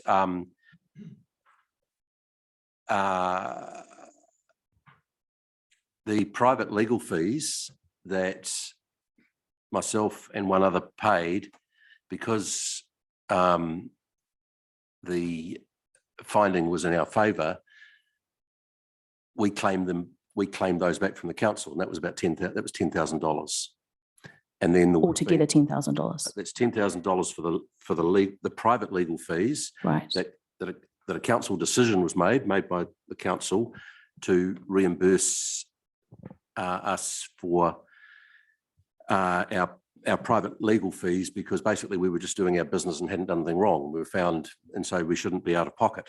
But then the council spent money on the investigation. So there was money spent in that process when there was that complaint. And I just want to highlight this. So there's $10,000. And Shane, will you be able to share us what the cost was for that process? Oh, 24. wasn't I it? don't know. I can't recall. It was 20, I 25, thought it was something around like that. 24. Yeah. Beautiful. Okay. $24,000. Regardless of which process you have, there'll be a cost. There will be a cost, but if we can just use that as an example, part of the remit is the triage. So obviously whatever happened in the space last training meant that 2 elected members had to go independently and have their legal counsel that came at a cost to the space here. This remit would probably, I would argue, that this process might be less costly than the one that MDC participated in the last training. So I just want to put that out there. Based on, How do we know that? How do we know that it's not going to cost $24,000 every time we use the agency, the external one, for every complaint? No, it depends. You have to take it case by case. But how much is involved in the case? Is it this or is it this? Well, I think, well, it sounds like MDC would have experience in this space. We hopefully won't be experts, but if we were to have a look at every moment where elected members have a little shenanigan and it's going to cost ratepayers $24,000, I mean, I would rather us investigate what the cost would be for an external agency to triage complaints where elected members don't feel they have to get legal counsel. They can use their entity to manage, because obviously we couldn't manage it in this governance room in the last training. And that would only work if they change the process, because once it's determined under the code of conduct rules that it has to be investigated, you have to get that legal opinion. You have no choice. So whether it doesn't matter who's managing it, whether it's this council or an independent, you've still got to go and get that independent advice. Then Still a cost. Can I ask then, why is it that it was only after the independent lawyers were engaged with, then you recovered the cost? Why was that decision not made before that? Because we didn't know how far this was going to go or what it would cost. If we were guilty of sin, we'd hardly have a case to claim costs back. Then can I ask, well, now that we've put the elephant in the room, then can I ask, okay, so there's the financial cost to this process that you've experienced. Do you feel that the cost and sometimes the defamation still follows? Because, if we reflect. The defamation definitely followed, but that was, as I said before, that's quite a separate issue. The fact that it became public it's quite separate. Was a separate issue, and that wouldn't normally become public. Because I wonder if this remit's missing the opportunity of how we can protect that, so that the sort of public consumption of council disagreements. In the normal way, I mean, of course, my point is that the complaint should never be made in the first place, and that would have saved everybody $34,000. But however, it was made. But in the normal course of events, it wouldn't have been made public. And you can't protect an independent body or council from media who choose to confuse topics when they know better. But certainly being on the receiving end of bad publicity that followed me is still following me. Okay, Councillor Hadfield. Yeah, look, thanks, Your Worship. I think, to be honest, relitigating history is actually not appropriate in this conversation. The process that's undertaken is appropriate, but actually the details of what's happened in the past, I don't believe are appropriate. However, I do believe that there's a cost to natural justice whenever that occurs. And so my view is that actually our code of conduct is clear. We have local methods or processes for dealing with any complaints. And actually, I believe that having that localised is a greater incentive for behaviour than having a centralised system. And so if we're big and bold and brave enough to actually have robust discussions around the table and actually agree on how we agree and disagree, that actually we should be able to do these things in-house without going to a body like something that might be organised by local government New Zealand. So I'm just going to say, let's not discuss stuff that's actually not appropriate for this, but let's actually just get on with it and say whether we're going to support it or not. Councillor McFadden. Thank you, Your Worship. I believe it should be kept local. I think there's too much risk, and I do take on board comment regarding defamation, and reputational risk is most important here. Absolutely.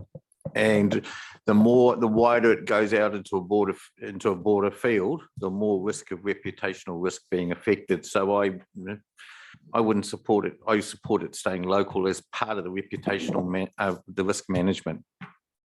Councillor Blackmore. But to a process. Yeah. Thank you. I agree with Councillor Hadfield about, kind of relitigating the past might confuse this issue. I think there's a fundamental thing we're missing, is that sometimes the internal process is not appropriate. If the chief executive is part of the problem, then what? And so I think we need to step out of our own experiences and our own council and our own relationships and think about, what does this look like for the wider local government context? And that's why I think having an internal process and an external option is really important. Shane. So this process doesn't include staff. It's only elected members. Yeah. So any issues with staff are through their employment contracts and any other processes. So this is about elected members. And look, I can actually see where Yem's coming from with the Gore situation, because that involved the CE and the mayor. And when you look at the heart of the code of conducts, it's the mayor and the CE who are the first points of call. But when you take them out of the equation, it makes it extremely difficult. And so, having another entity that you can go to would be helpful. But it's pretty rare. I mean, I've been in this game 30 odd years, and this is the first time I've seen, a Gore situation the way that it was. And the last time this was put, this is about local government commission. So this is implying that they should be, they're not LGNZ. They didn't want a bar of it. They didn't want to be the parachute that came into each council and had to try and sort out issues. So it'd be an interesting conversation to have with the now local government commission, because it has changed a little bit over the years. But that's where I see it sitting. But I get totally what everybody's saying. Jane, I realise this isn't a process for internal staff, but the internal process that was just described in our conversation talked about coming to you. Yeah, so that's the process. So the process is the complaints made to the chief executive. The chief executive has a process then to follow. That's all that is. But when the chief executive is involved in then it's not clear in the policies what happens from there. Okay. Councillor Belsky. Yeah, having been on the receiving end of a code of conduct, and the CEO at the time got an independent in because of the nature of it, and it was much wise for a CEO to do that. So I would not support this, because getting outside people like that would cost an arm and a leg, I'm sure of it. So to me, I would not go down this remit at all. Okay, last comment, Councillor Underwood. And I agree, and any external agency, I would question independence, losing that kind of control locally, whether they would be independent or not. And even if it wasn't mandatory first, once it's set up, it could easily be made mandatory. Thank you. Right. So let's have a show of hands, those who would support this remit. Four. So, who would support would be a yes. So got 4. And those who do not support this. Okay. So MDC's view is not to support it. Number 9. Unless you get some great arguments on the day. Absolutely. Yeah, I've got a big question mark beside it. Number 9, earthquake prone buildings, given this is our remit. I'm opposed. We are 110% behind that. And it's really good to see that our city has finally woken up, and when they could have joined us before on this, but they have now, so it's great. Number 10, KiwiSaver contribution for elected members. This is seeking to allow councils to make contributions to elected members' KiwiSaver schemes. Councillor Hadfield. Yes, thank you, Worship. Where do you start? I think the question I had around this would this then mean that elected members would then have an employment relationship with council? And that was the query that I had that actually made me sit uneasy with this. I'm more than comfortable for the Remuneration Authority to make any determinations that they want if they're favourable to elected members, given the current levels. And my view is that if because of that employment relationship, which I think is something that's quite dangerous or unhelpful, is that, you know, they could bang up remuneration to elected members by 8%, and they could elect then to make their own contribution to their own KiwiSavers if that's what they do. But actually, I think there's more, for me, there's more questions than answers on this remit. So on the basis of that, I'm not going to support it. Thank you, Councillor McFadden. Thank you, Worship. I think that it's a remit, it's incomplete. If you're going to do KiwiSaver, then why aren't you going to do ACC levies, which to me is more of an issue. And I wouldn't support it in that structure, but if the opportunity arose, Your Worship, to perhaps include that as when you go to the meeting, I would support that as part of a total package. But that's still actually ACC levies also applies an employment relationship. Yeah, but we are in a sense a fixed term. We are a fixed term employment. This is a fixed term employment, not an open employment. We're paid. That's like it. I'll just get Shane to comment there. Just to point out in the under the remit, they are advocating a change to the Employment Relations Act to allow this to happen. And it follows members of Parliament being entitled to super schemes some years ago. And they're just saying, well, why can't local government politicians be paid as well? Councillor Campbell. Yeah, to me, it's a bit of an issue of fairness because any elected member who's over 65 is not eligible for KiwiSaver, and that means that anyone under 65 would be getting an extra benefit, and to me, that's not fair. So I wouldn't support it. Right? Discriminate against the elderly. That's right. Councillor Short. Thank you. I do support it. I'll use myself as an example if I can. I've been an elected member consecutively here since 2007. Yes, back in the dinosaur age. I have a KiwiSaver scheme that I've initiated myself where I put in a monthly amount of money. I've got no additional benefit from anywhere else over that period of time. So I look at mine grow slowly and I look at my husband's grow greatly, and feel that it's quite inequitable. And also the ACC one, I'd like to thank Stuart actually, because I raised recently how much I was getting charged for ACC, and actually really came down to that on our pay slips it says that we are full-time.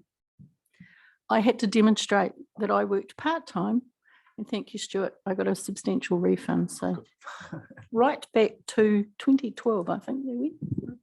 So that raises something about, you know, if our pay slips aren't actually correct in what they say, we need to address that. But that's a side issue. Councillor McFadden. Yeah, thank you, Worship. I know this isn't business, but there's some similarities here. I think as part if taking on board the over 65, which of course doesn't apply to me, is that if you go for, it should be a total package that you get. In other words, in a corporate world, they will say to you, this is a remuneration. If you want to have your golf club fees paid or have a company car or some, it comes off that total.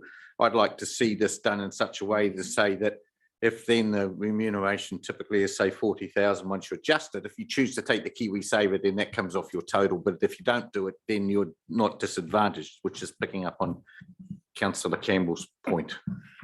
Yes, I think by the time you take the golf club fee and a car, Colin, you'd be paying money in. Yeah, I know. Yeah. Right, councillor Blackmore. Thank you. I think, you know, a lot of what I would have said about this has been said, and that it's a total remuneration package as a contractor, and that's how the law works. Thanks for the additional information, Shane, around the equity. I think that's important for us to be aware of, the equity between central government and local. I just wouldn't support this over and above some of the other things we've discussed. That's all. Thank you. Councillor Underwood. I don't support it either. I don't know if it's a remuneration authority, it's not going to be any cost to the taxpayer, to the ratepayer, except through their taxes, of course. Is that correct? Or would it be ratepayer funded? No, ratepayer funded. Yeah, well, I totally disagree if it's ratepayer funded, and also I think it encourages career politicians, which is not any dispersion on you, Alison. But if you're there, you're elected for a term to do your best, and I think that's a problem with central government at the moment, is that we've got too many career politicians who haven't done anything else, and they're more inclined to try and work towards getting elected again rather than working to work out some problems in that 3-year term that they're in. Thank you. Right. Right, let's have some hands up if you would support this remit. Your worship, could we say modified slightly? It depends if that's an option on the day. I support Councillor McVedron, that the idea is that it will be no added cost to the ratepayers. It'll be no added cost to the ratepayers if it's just taken off the remuneration as it stands, a total package. Makes sense, then there's equity. And then we can cancel out all the career politicians in local government that are trying to use KiwiSaver to, progress their livelihoods. Even if I may, your worship, even if you actually take a KiwiSaver donation from your total package, council is then required by law to top it up. So there is a cost to ratepayers regardless. Yeah. There is a cost to ratepayers. Right, raise your hand if you would support this remit. Yes. Against? Okay. But I'd also support the McFadden version. If that's an option. Okay, Yeah. So as it stands, NDC's view is not to support. However, I've made notes about whether there's modification to come. And just remember the pensioners that would become ineligible for KiwiSaver. I'm starting to think about these things. I'm actually pleased, Councillor Ford, that finally you're concentrating on wisdom. Right, and our final remit is the Audit New Zealand fees, and I'm not sure that we need any discussion on this one. I would say it was unanimous that we support something being done about that, especially when you get a quote, you get a plan of what to do without even a price on it. That's even worse. Excuse me, Worship, is there any reason that didn't go to Zone 3, or that Zone 3 didn't perhaps support that, saying it's from Wanganui? Just as a matter of interest. Oh, you only need 5 supporting councils to support any remit. Right. So obviously they've gone to their neighbours. Yep. Thank you. So, and it's kind of first in, the transport one I sent in, but I see that we would support it, but I see our name's not there, but it doesn't actually matter in the end of the day. It was discussed at Zone 3 in some detail, and they were going to write to LGNZ, if I remember correct, with their concerns around just not audit fees, but also the whole audit process and how it's been resourced, and so it was talked at Zone 3, and I think I remember right, almost unanimously supported. Well, actually, even giving a quote to give an idea what the fee would be. Yeah. Okay, right. Thank you for that. Do we go back to the disability one, local election accessibility? Yes, we haven't got Have we got a, oh, we have, Yes, Francis. yes, we've found the definition. So persons with disabilities include those who have long-term physical, mental, intellectual, or sensory impairments, which in interaction with various barriers may hinder their full and effective participation in society on an equal basis with others. Qualified, Your Worship. On so many accounts. I think we all fit into that box. Yeah, I think there's something there for everybody. Okay, so having heard that definition, are we, what's our thinking? I support it. I support it. Right, hands up if you would support it. Okay, we support it. Right, thank you. Yes. Right, there is a motion. I don't expect you to, well, actually, no, I can go through that and tick it off as we go. Sorry, Ash has been recording it, so he'll just plug in and bring it up on the screen.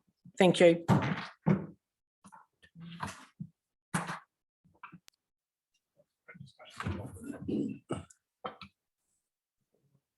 We go. Would be helpful if they were numbered the same as ABC.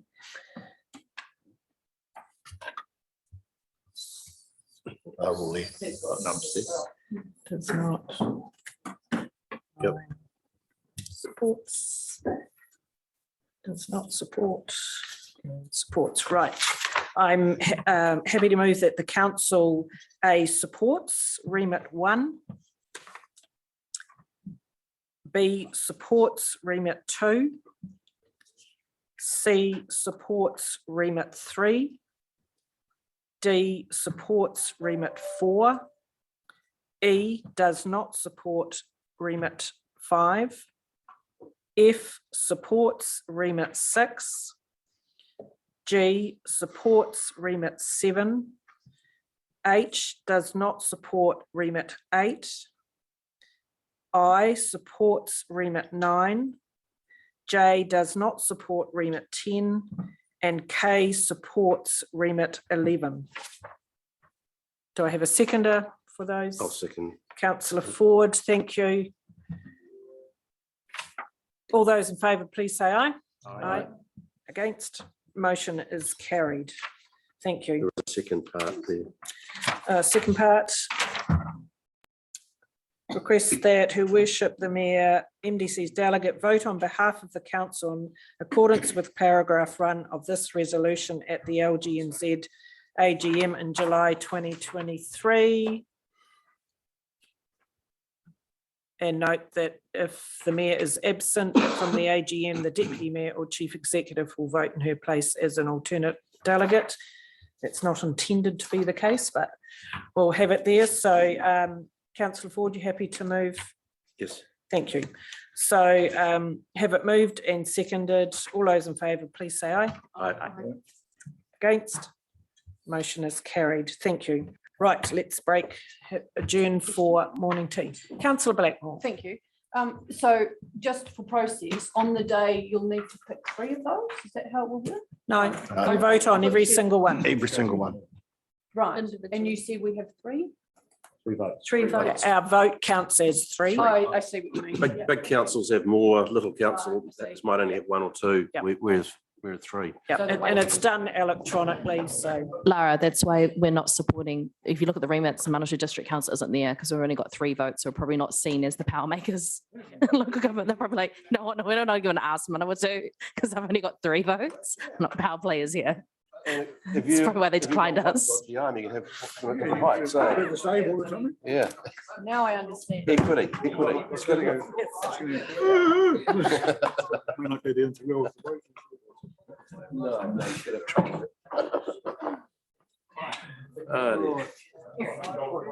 Yeah, because I remember Carol said the best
So we've done remits. Right, I'll reconvene our council meeting and we are up to item 11.3. We're on page 76. This is the deliberations on draft development contribution rebate policy and our draft social and affordable rental housing residential unit rebate scheme 76. criteria, which is a bit of a mouthful. Nice. So welcome Brittany and Hamish. Page 76. So we have the information in front of us. I'll hand it over to you. Sure. So good morning, Mayor and councillors, if it's still morning, just. Like you said, very long report title today. So there are two components to this, which is the policy and the criteria. And as Mayor Helen said today, we are deliberating. So the purpose is we want to give you a summary of the submissions received on the policy and the criteria and give you some advice from officers on these submissions and other aspects of the policy and criteria. So you may have noticed the report recommends that council do not proceed with adoption of this policy and criteria, and we'll go through the report to explain that recommendation. So you've got a few attachments there today. Most importantly is the policy and the criteria, quite short documents.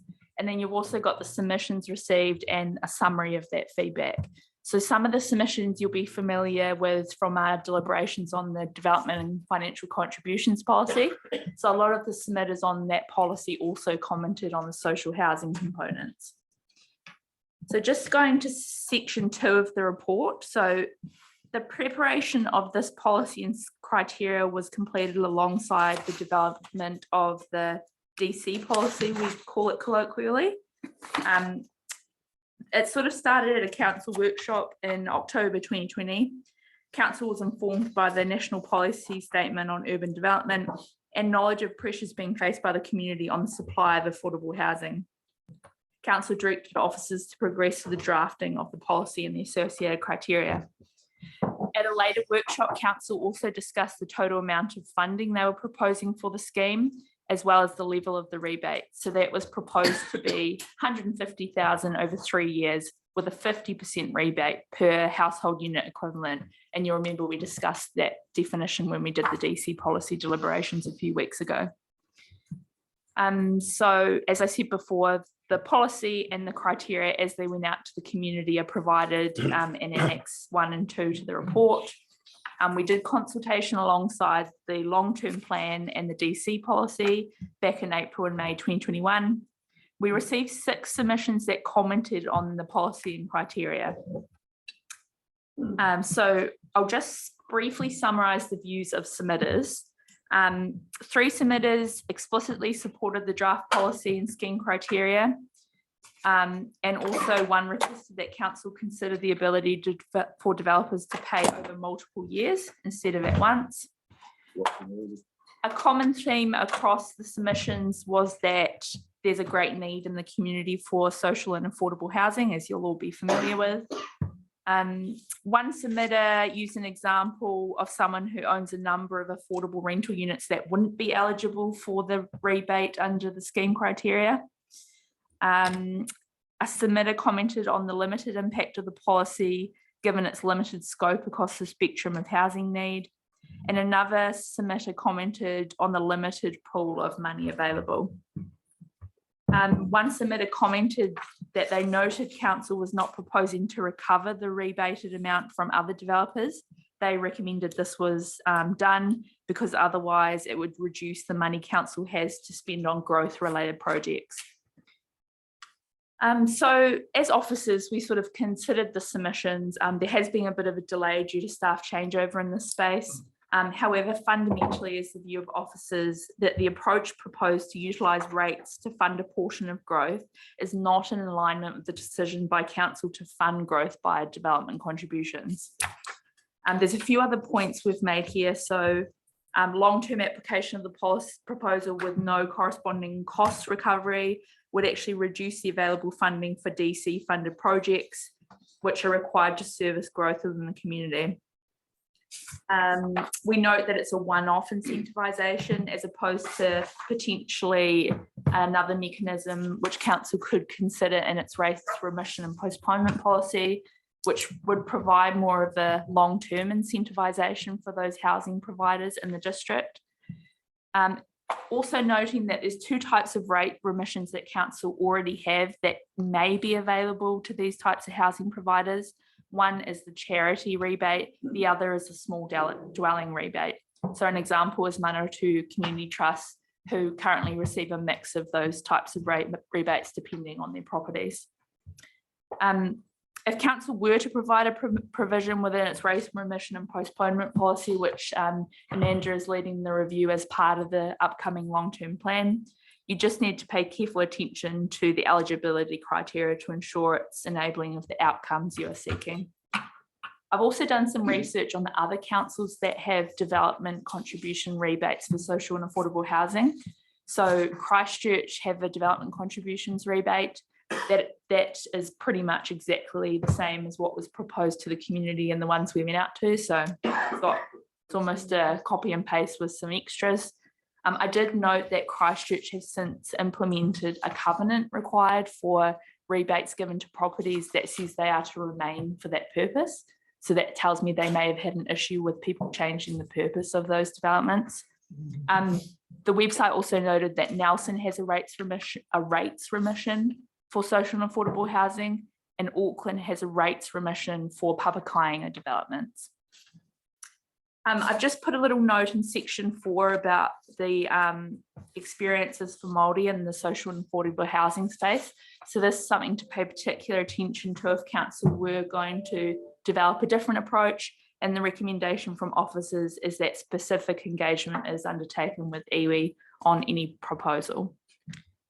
I've already talked about community engagement, so that was done in line with the LGA, and it was quite thorough alongside the LTP.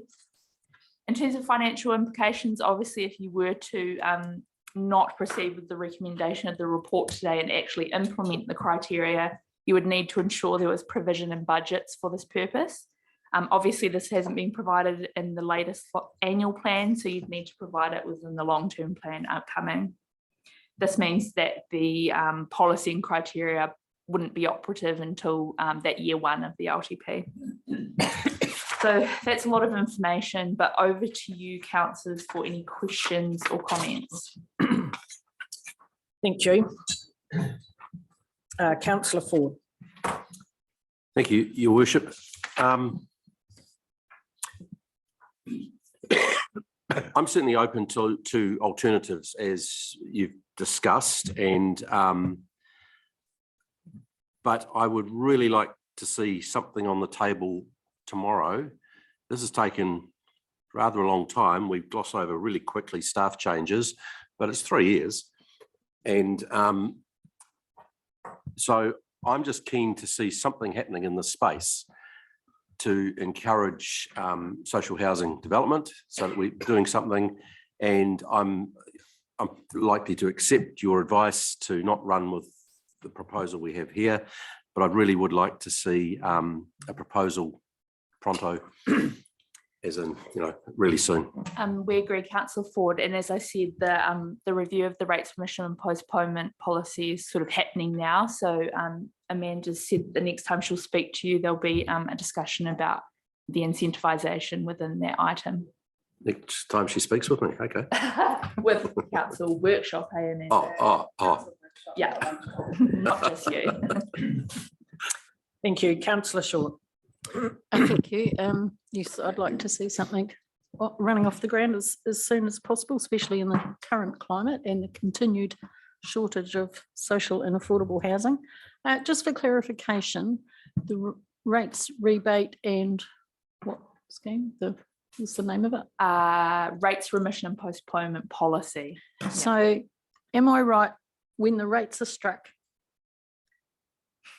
Thank you for redirecting. When the your rates view. are struck, the remissions and the rebates come out first, and then everyone else's rates are based on the remainder. Is that sort of right? No.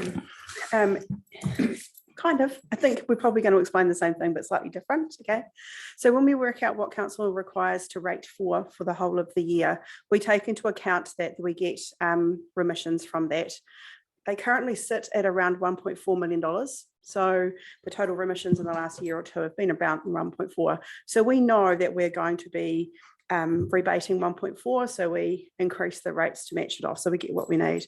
We strike the rates across, so that means the individual kind of like pricing unit rate is adjusted to allow for the fact that we are discounting for some because everybody else picks up the balance. We strike the rates whether they get a rebate or not. So the invoices, you're paying $1,000, then that person is given the remission. It's part of the second part of the strike process. Yeah. Councillor Hadfield. Yeah, thank you, Worship. Just while you're there, Amanda. Yep. There you go. Lacking chocolate fish, I note today. Budget cuts.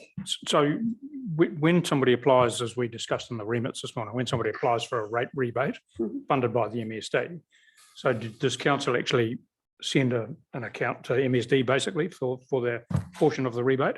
So it's Department of Internal Affairs, DIA, that does it. So council's part of that process is whenever someone rings up, potentially because they are wanting to look at how they can reduce their rates or having problems paying. One of the first things that our team across front of house and across the rates team say is that there is this rebate available for low income. Do you think you might meet this criteria? So it's constantly suggested every day kind of process. The team will help them fill out the form, help collect the information, and we send it off to DIA. DIA then, and I'm not 100% sure of which process comes first, but I'm pretty sure that they pay us. But I might be wrong. It might be that they pay the people directly, and so I'd have to just kind of double check Right, that's that. all right. But, Yep. and you did quote recently the $750 is kind of that's the maximum at the moment, depending on your threshold and the value of your rates invoice. There's actually a grid that DIA have, so it depends on your rates invoice. You go across the grid, and then your actual income you go down, and then it gives you the value that you can get as a rebate. The 750 is the highest value. Extraordinary detail. I was only worried about where the money came from. Comes from them. So getting back to what we're discussing here, I think probably agree with Councillor Ford. I think with initially I supported the idea of having discounted DCs, especially for infill, and I changed my mind on that when we considered the capacity of our stormwater and other issues. So fundamentally, given that a lot of our work is funded through DC contributions, I believe that is the way in which we gather funding to pay for capital development. That's fine. So I'm also likely to support the recommendation from officers, given that actually year on year help through remissions and rebates is probably a better short-term solution for the people that are in that environment.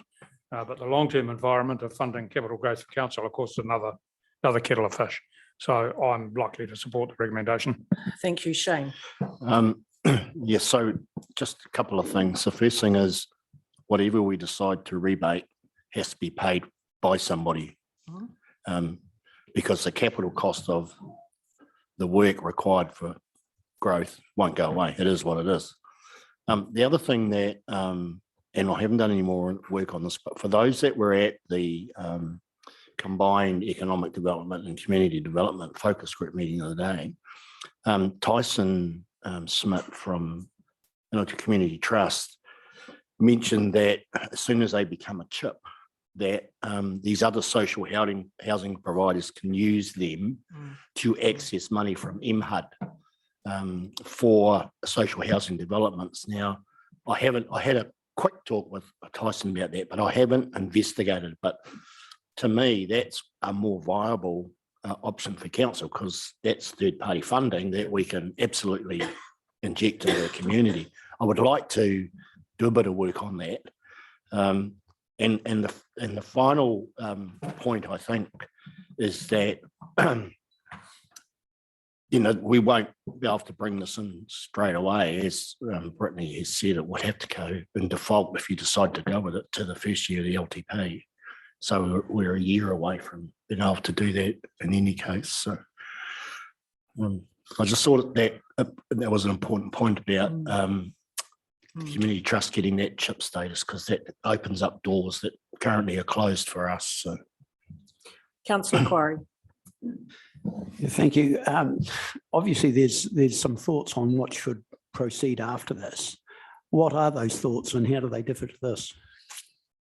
I guess at the moment, the thoughts are about the kind of long-term support versus the one-off. So that is the thinking that's gone into it so far. But Councillor Quarry, we will, provide sort of a proposal on how it could work to council as part of that rates remission and postponement policy process. So we'll have a workshop and lob some ideas and then refine that with council.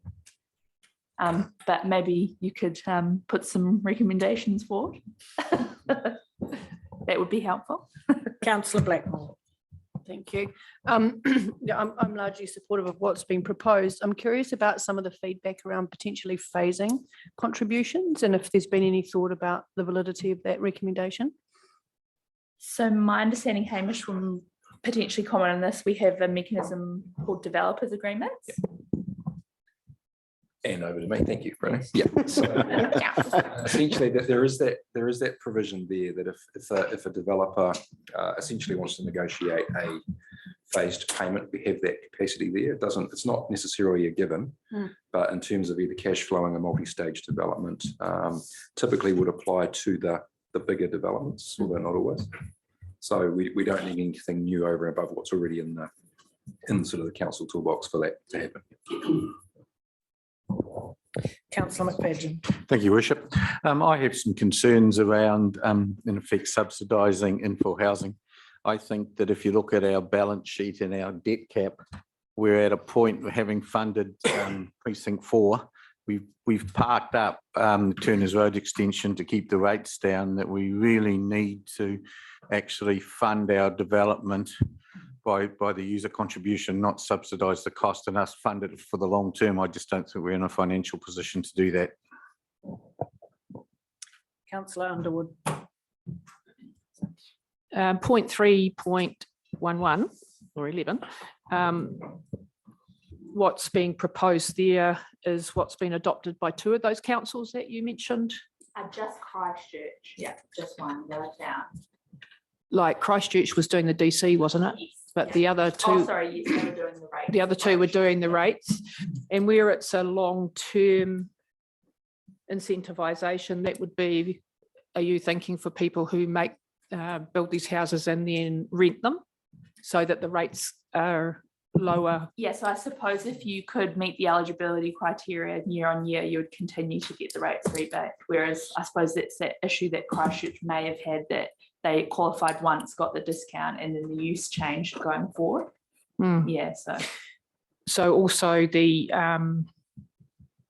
one where it's built on the square meterage, I assume that's because in general there'll be one occupier and they don't use as much water and all that kind of stuff. It's my understanding that's based on, less demand by the property because it's so small. But if it was a rental and it was getting a rates remission because of that, would it, they would have to have a cap on their rent, would they, to keep the rent low, or you can't cap the rent to get the...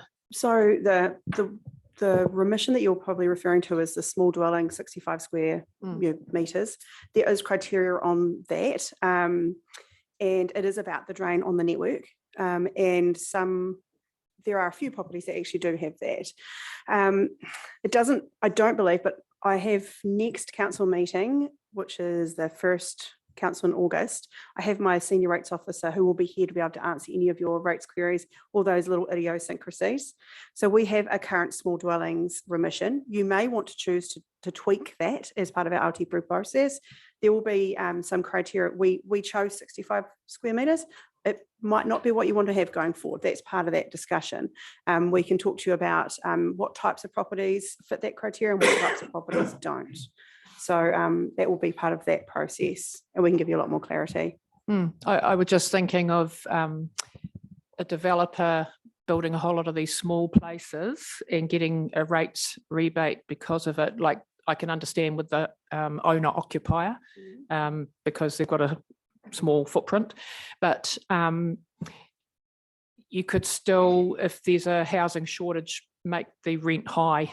And therefore it is defeating the purpose, isn't it? You know, we're trying to incentivize them to get people into low cost housing, and they're So putting that'd the be- rent up. So the remission that we're proposing at the moment, so there's two remissions at the moment that are applicable to a community housing provider that we already have. One is they can get a charitable one because they're charitable, and the other is that some of the units fit under the 65 square metre. Not all of them do, but what we're not necessarily saying those are the remissions that would apply, that you would want to use. You might want to have a completely different one that says, if you're a community housing provider, this is a remission you get, and you'd have a very strict criteria around that. There is they do register as a community housing provider, so that might be one of the criteria, is that they are registered as this particular thing. We're saying at the moment that our community housing provider does get to this type of remission on some of their properties, but going forward, and that might be okay, but going forward, you might want to actually consider, no, let's have a particular one focused solely at community housing providers, providing they meet a nice tight criteria. Thank you. Councillor Ford. Yeah, thank you. So I've spoken to a number of developers who basically say that they're better off going to another district in terms of this type of development. We don't have any incentives. We have, so if you want to build, say, 10 units, social housing, that's development contribution of what, 260,000-ish? Yep. That's a lot of money. Plus we've got the fourth highest rates in the land. So that's another disincentive. We talk about caring about, and we have a housing strategy that we put a lot of work into, and that we care about social housing, etc. But I don't think we walk the walk when it comes to it. So I do take Shane's point though about the CHIP status being a real advantage, and I accept that's a great thing, and we are playing a part in making that happen, so that's good. I would like to see that it's not just charities. If we go down the rates remission thing, that it's not, because we've got some developers who actually want to do some social housing. Surely we would include them even if they're not a registered charity. So yeah, I guess I'm really keen to see a proposal come to us soon, and I just make those comments as background. Thank you. Thank you. Right, if we've exhausted conversation around this, there are two recommendations on page 76. If I have a mover and a seconder, please. I have one more. Sure, Councillor Blackmore. I'm just curious about feedback to those who've made submissions. What does that look like? Yeah, so I think I'm going to manage that quite carefully. One, because there's not many submitters, and two, because some of them are social and affordable housing providers. So, the closest stakeholders like Tyson from Manawatu Community Trusts, I'll probably just give them a ring and talk through it, and also send emails to the others just explaining the situation, that we're not dropping the concept, but we're just going to go with a different approach potentially. Yeah.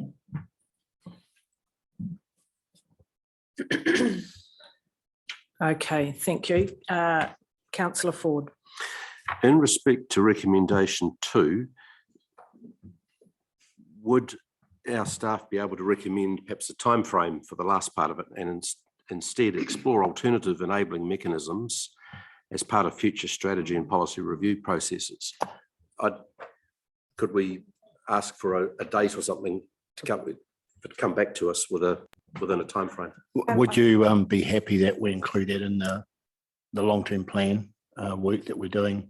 Because we are going to revisit the rates remissions postponement policy, and some of those proposals will be part of that. Yep. And anything else that we might come up would have to work its way in through the LTP anyway.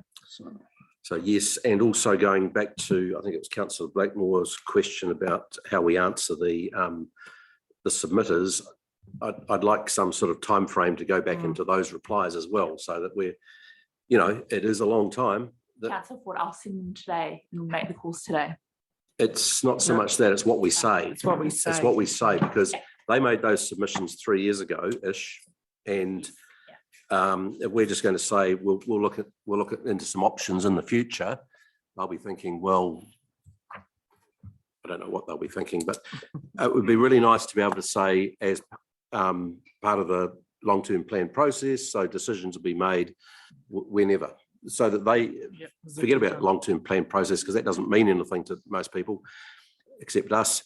But, you know, by such and such a date next year or this year. Well, I think we have to make a decision by September-ish when we're doing budgets, because Something like that. anything that we do, I'd accept that. will have to flow in through that. Yep. So. And it'll go out through the consultation process. Yep. Because I'm bringing a couple of remissions for you to consider. One is Papa Kayanga as well. So sort of side by side.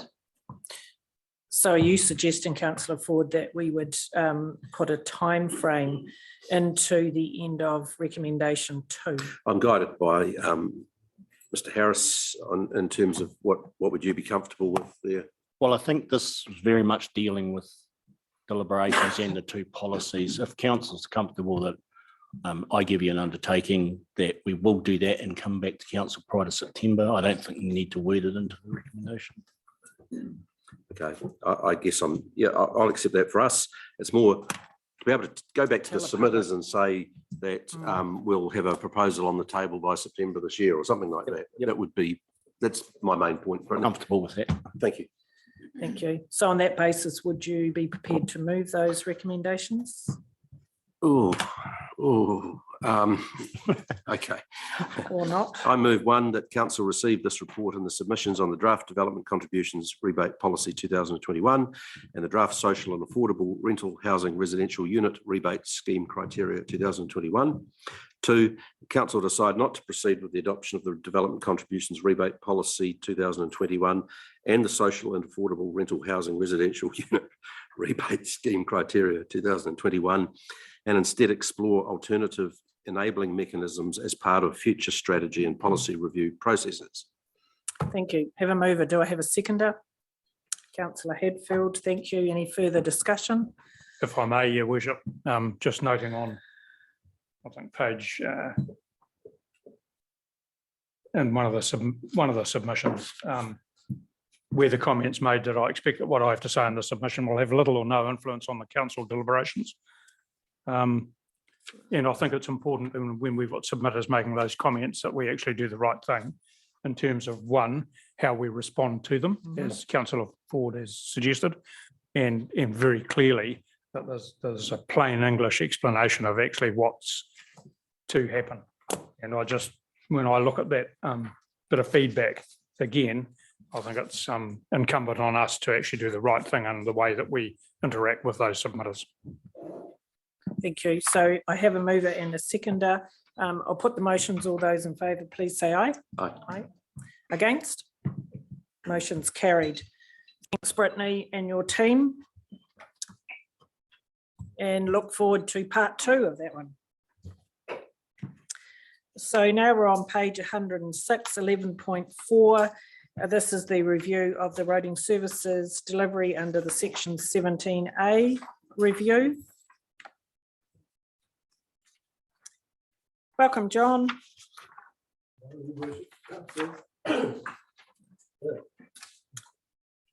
So we have the report there in front of us with the recommendation, and hand it over to John and Hamish. All right. So a couple of things converging here. The Local Government Act requires a review of the in-house professional services every 6 years. So the last one was done the last one was done in 2017, so it's due. The other thing that's going on is the road maintenance contract expires, current one expires on the 30th of June 24. So we've done a procurement strategy which come to council in December 22, that recommended that the next contract would be a traditional contract which requires professional services. And the recommendation was to retain the in-house professional services.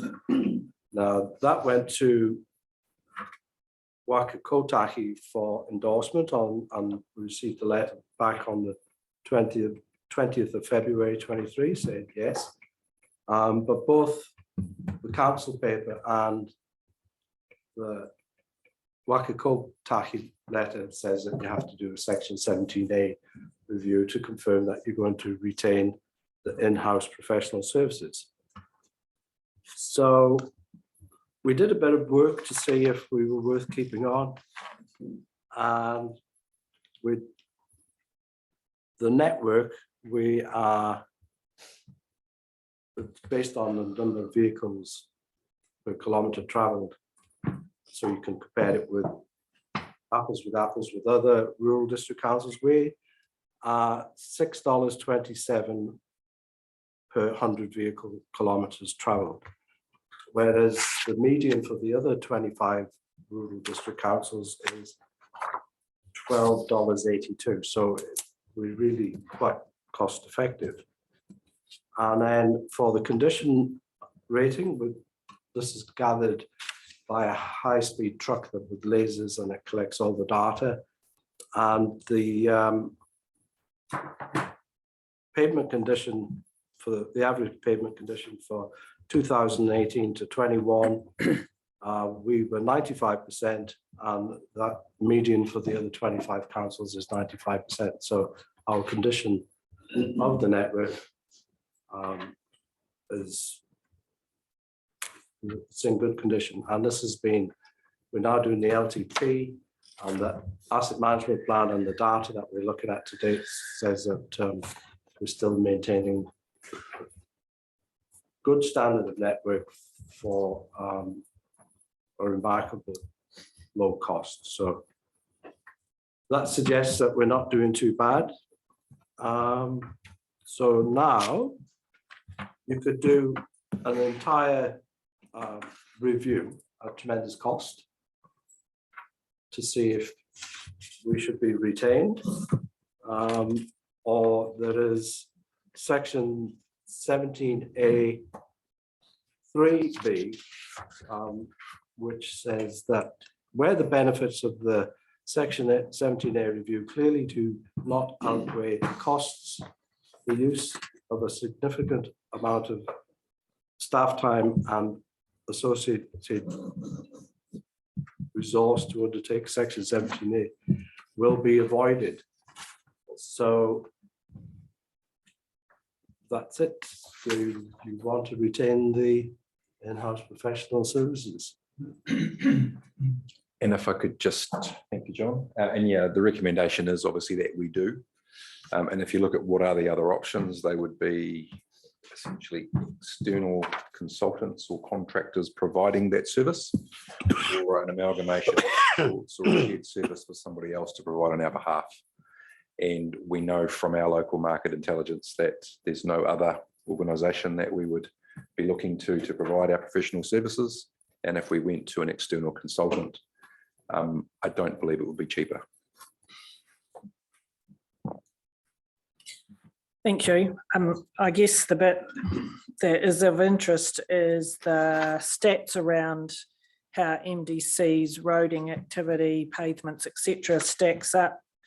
Good standard of network for the costs we spend.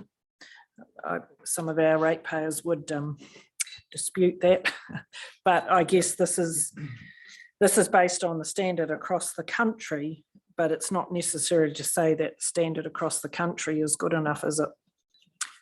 Those stats were up to, yeah, and for the last 2 years, we've endured severe storm events, which has battered the network. And people tend to forget that, and then they start complaining. But we are recovering that. You may recall that there's $9 million worth of damage to the network, which will take a significant amount of effort to recover from. Yeah. Thank you. Councillor Underwood. in those statistics, do we assume that because we are sharing professional services with Rangatike, have I got that right? We're sharing the professional services you're talking about are the planning and that kind of thing, not the actual. Yeah, That's correct. and administering the contract, because the traditional contract have a measure and value contract with the contractor. So you need in-house professional services to administer that contract and do all the forward planning, develop amps, et cetera, et cetera. And So it's either you retain us to do it, or you go out to a consultant. It's not affected at all by the fact that we've have shared services with Rangatiki, because we've got two teams. Yeah, and just to be clear on that, we provide those services to the Rangatiki. So it's a shared arrangement, but it's all MDC providing those services across. okay, and so have they got the same stats as us as a result of that? Their condition is different. These stats are purely for Manawatu District Council. So there's 25 different councils and they're all have different results. So the fact that we're sharing professional services with them doesn't influence whether they get the same standard of. No, depends on. But it depends on the contractor. It also depends on the topography and the weather. So Rangatiki is quite a long district, and it's a lot of it's in the hill country, and there's a lot more rain, and it's a lot more rugged terrain.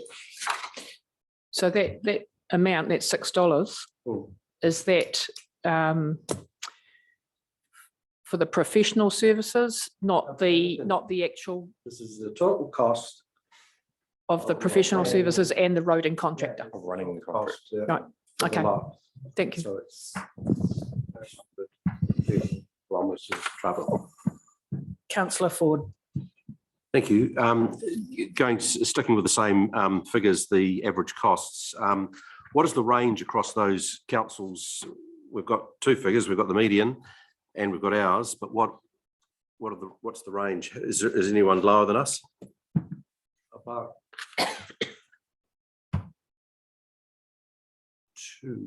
one or two for the costs. But over that 25 councils, we are in the top 8%, but if you work that out, we're in the top 2 out of 25. And we're second best to Selwyn. I haven't memorized it, but I could bring. No, I don't. It's fine. And the one or two that are better than us in terms of cost, are they? How do they rate in terms of the condition? I'd have to go back. I did the research. I've got it, but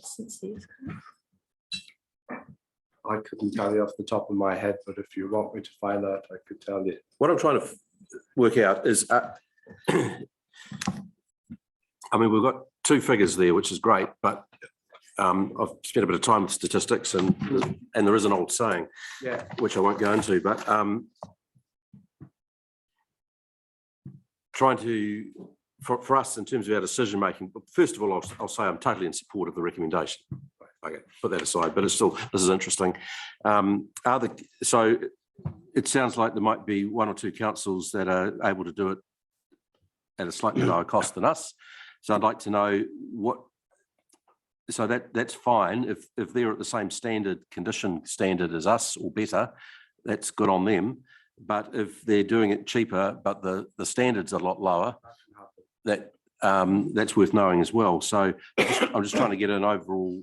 You know, we must be near the top of those 25, but just a little bit more information would be useful. But I don't need it in terms of the recommendation.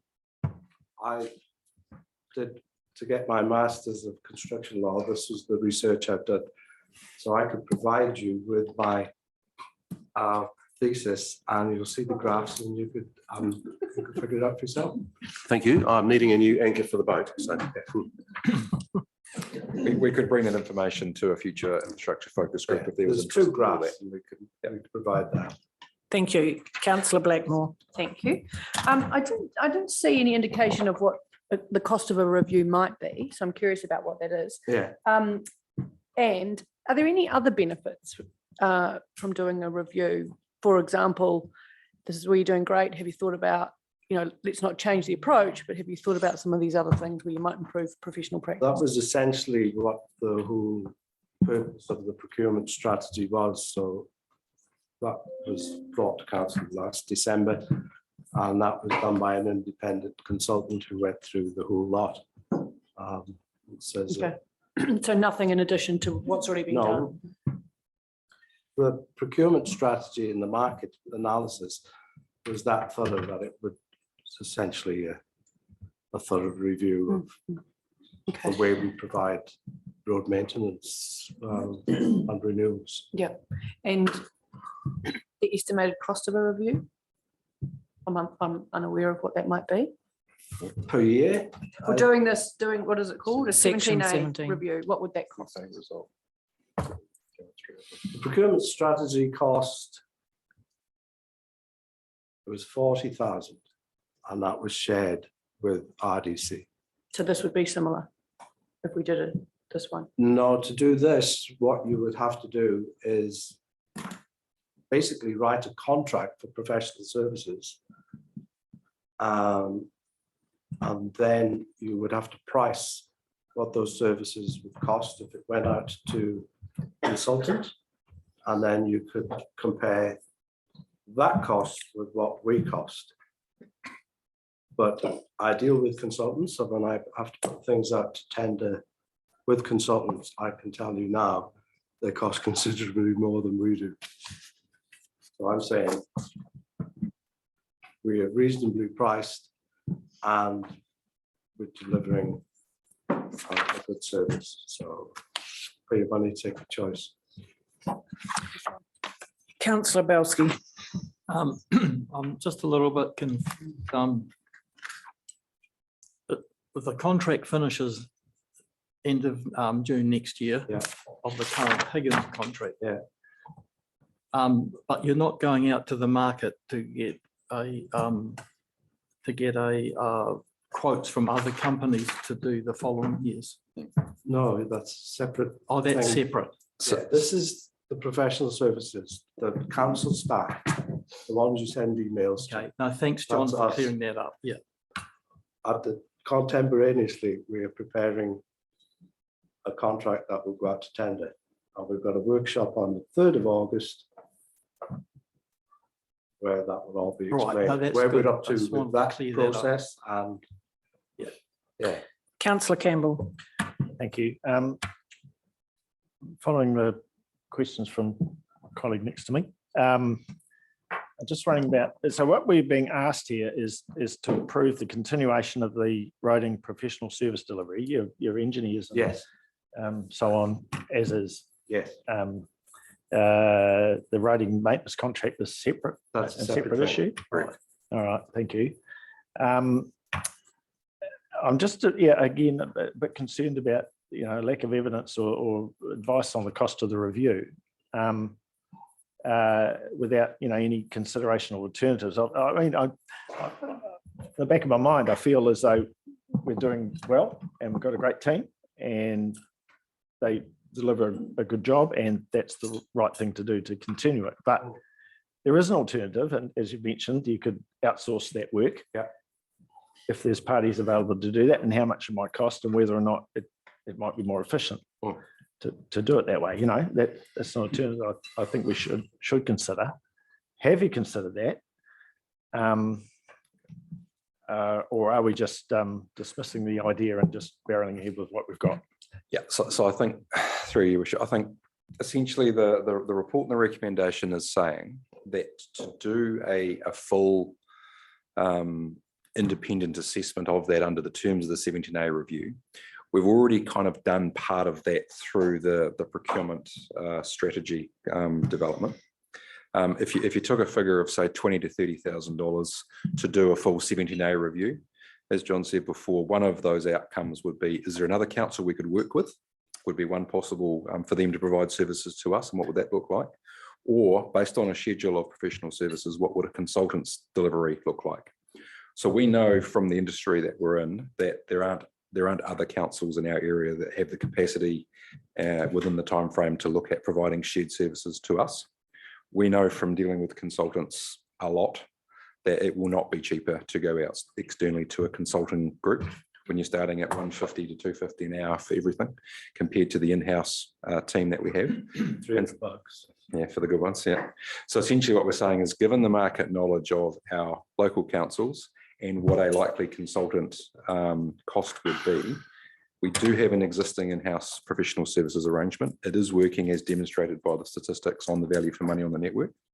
And so the recommendation is, instead of going through a range of hoops to get to that point, which we already know, we're comfortable that the recommendation sits as, let's just continue as it is. And then running parallel to that is the re-tendering of the roading maintenance contract, which is ironically been run by that same in-house professional services team.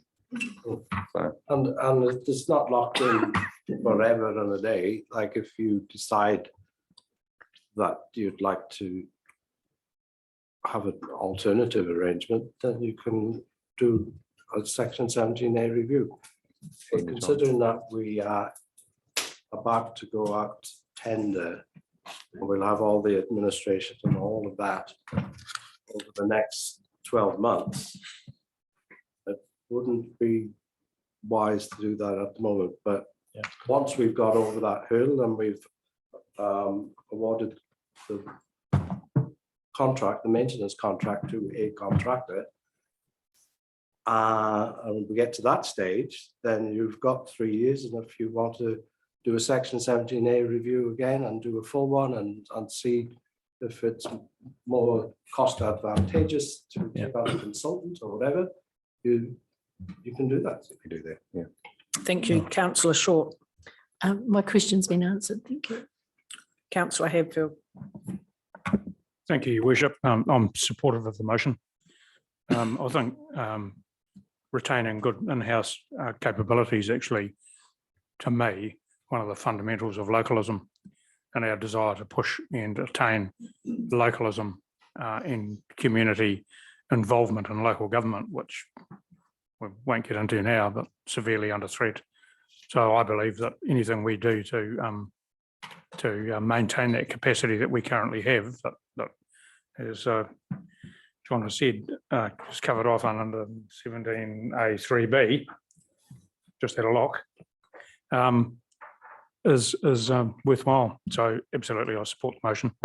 Councillor Campbell. Yeah, sorry, one more point. While we're talking about roading, which we don't talk about in detail like this very often, with the roading maintenance contract coming up, I'd like to just address that one, because I understand our current budget is going to be in excess, well in excess, probably this year, of 20 million, correct?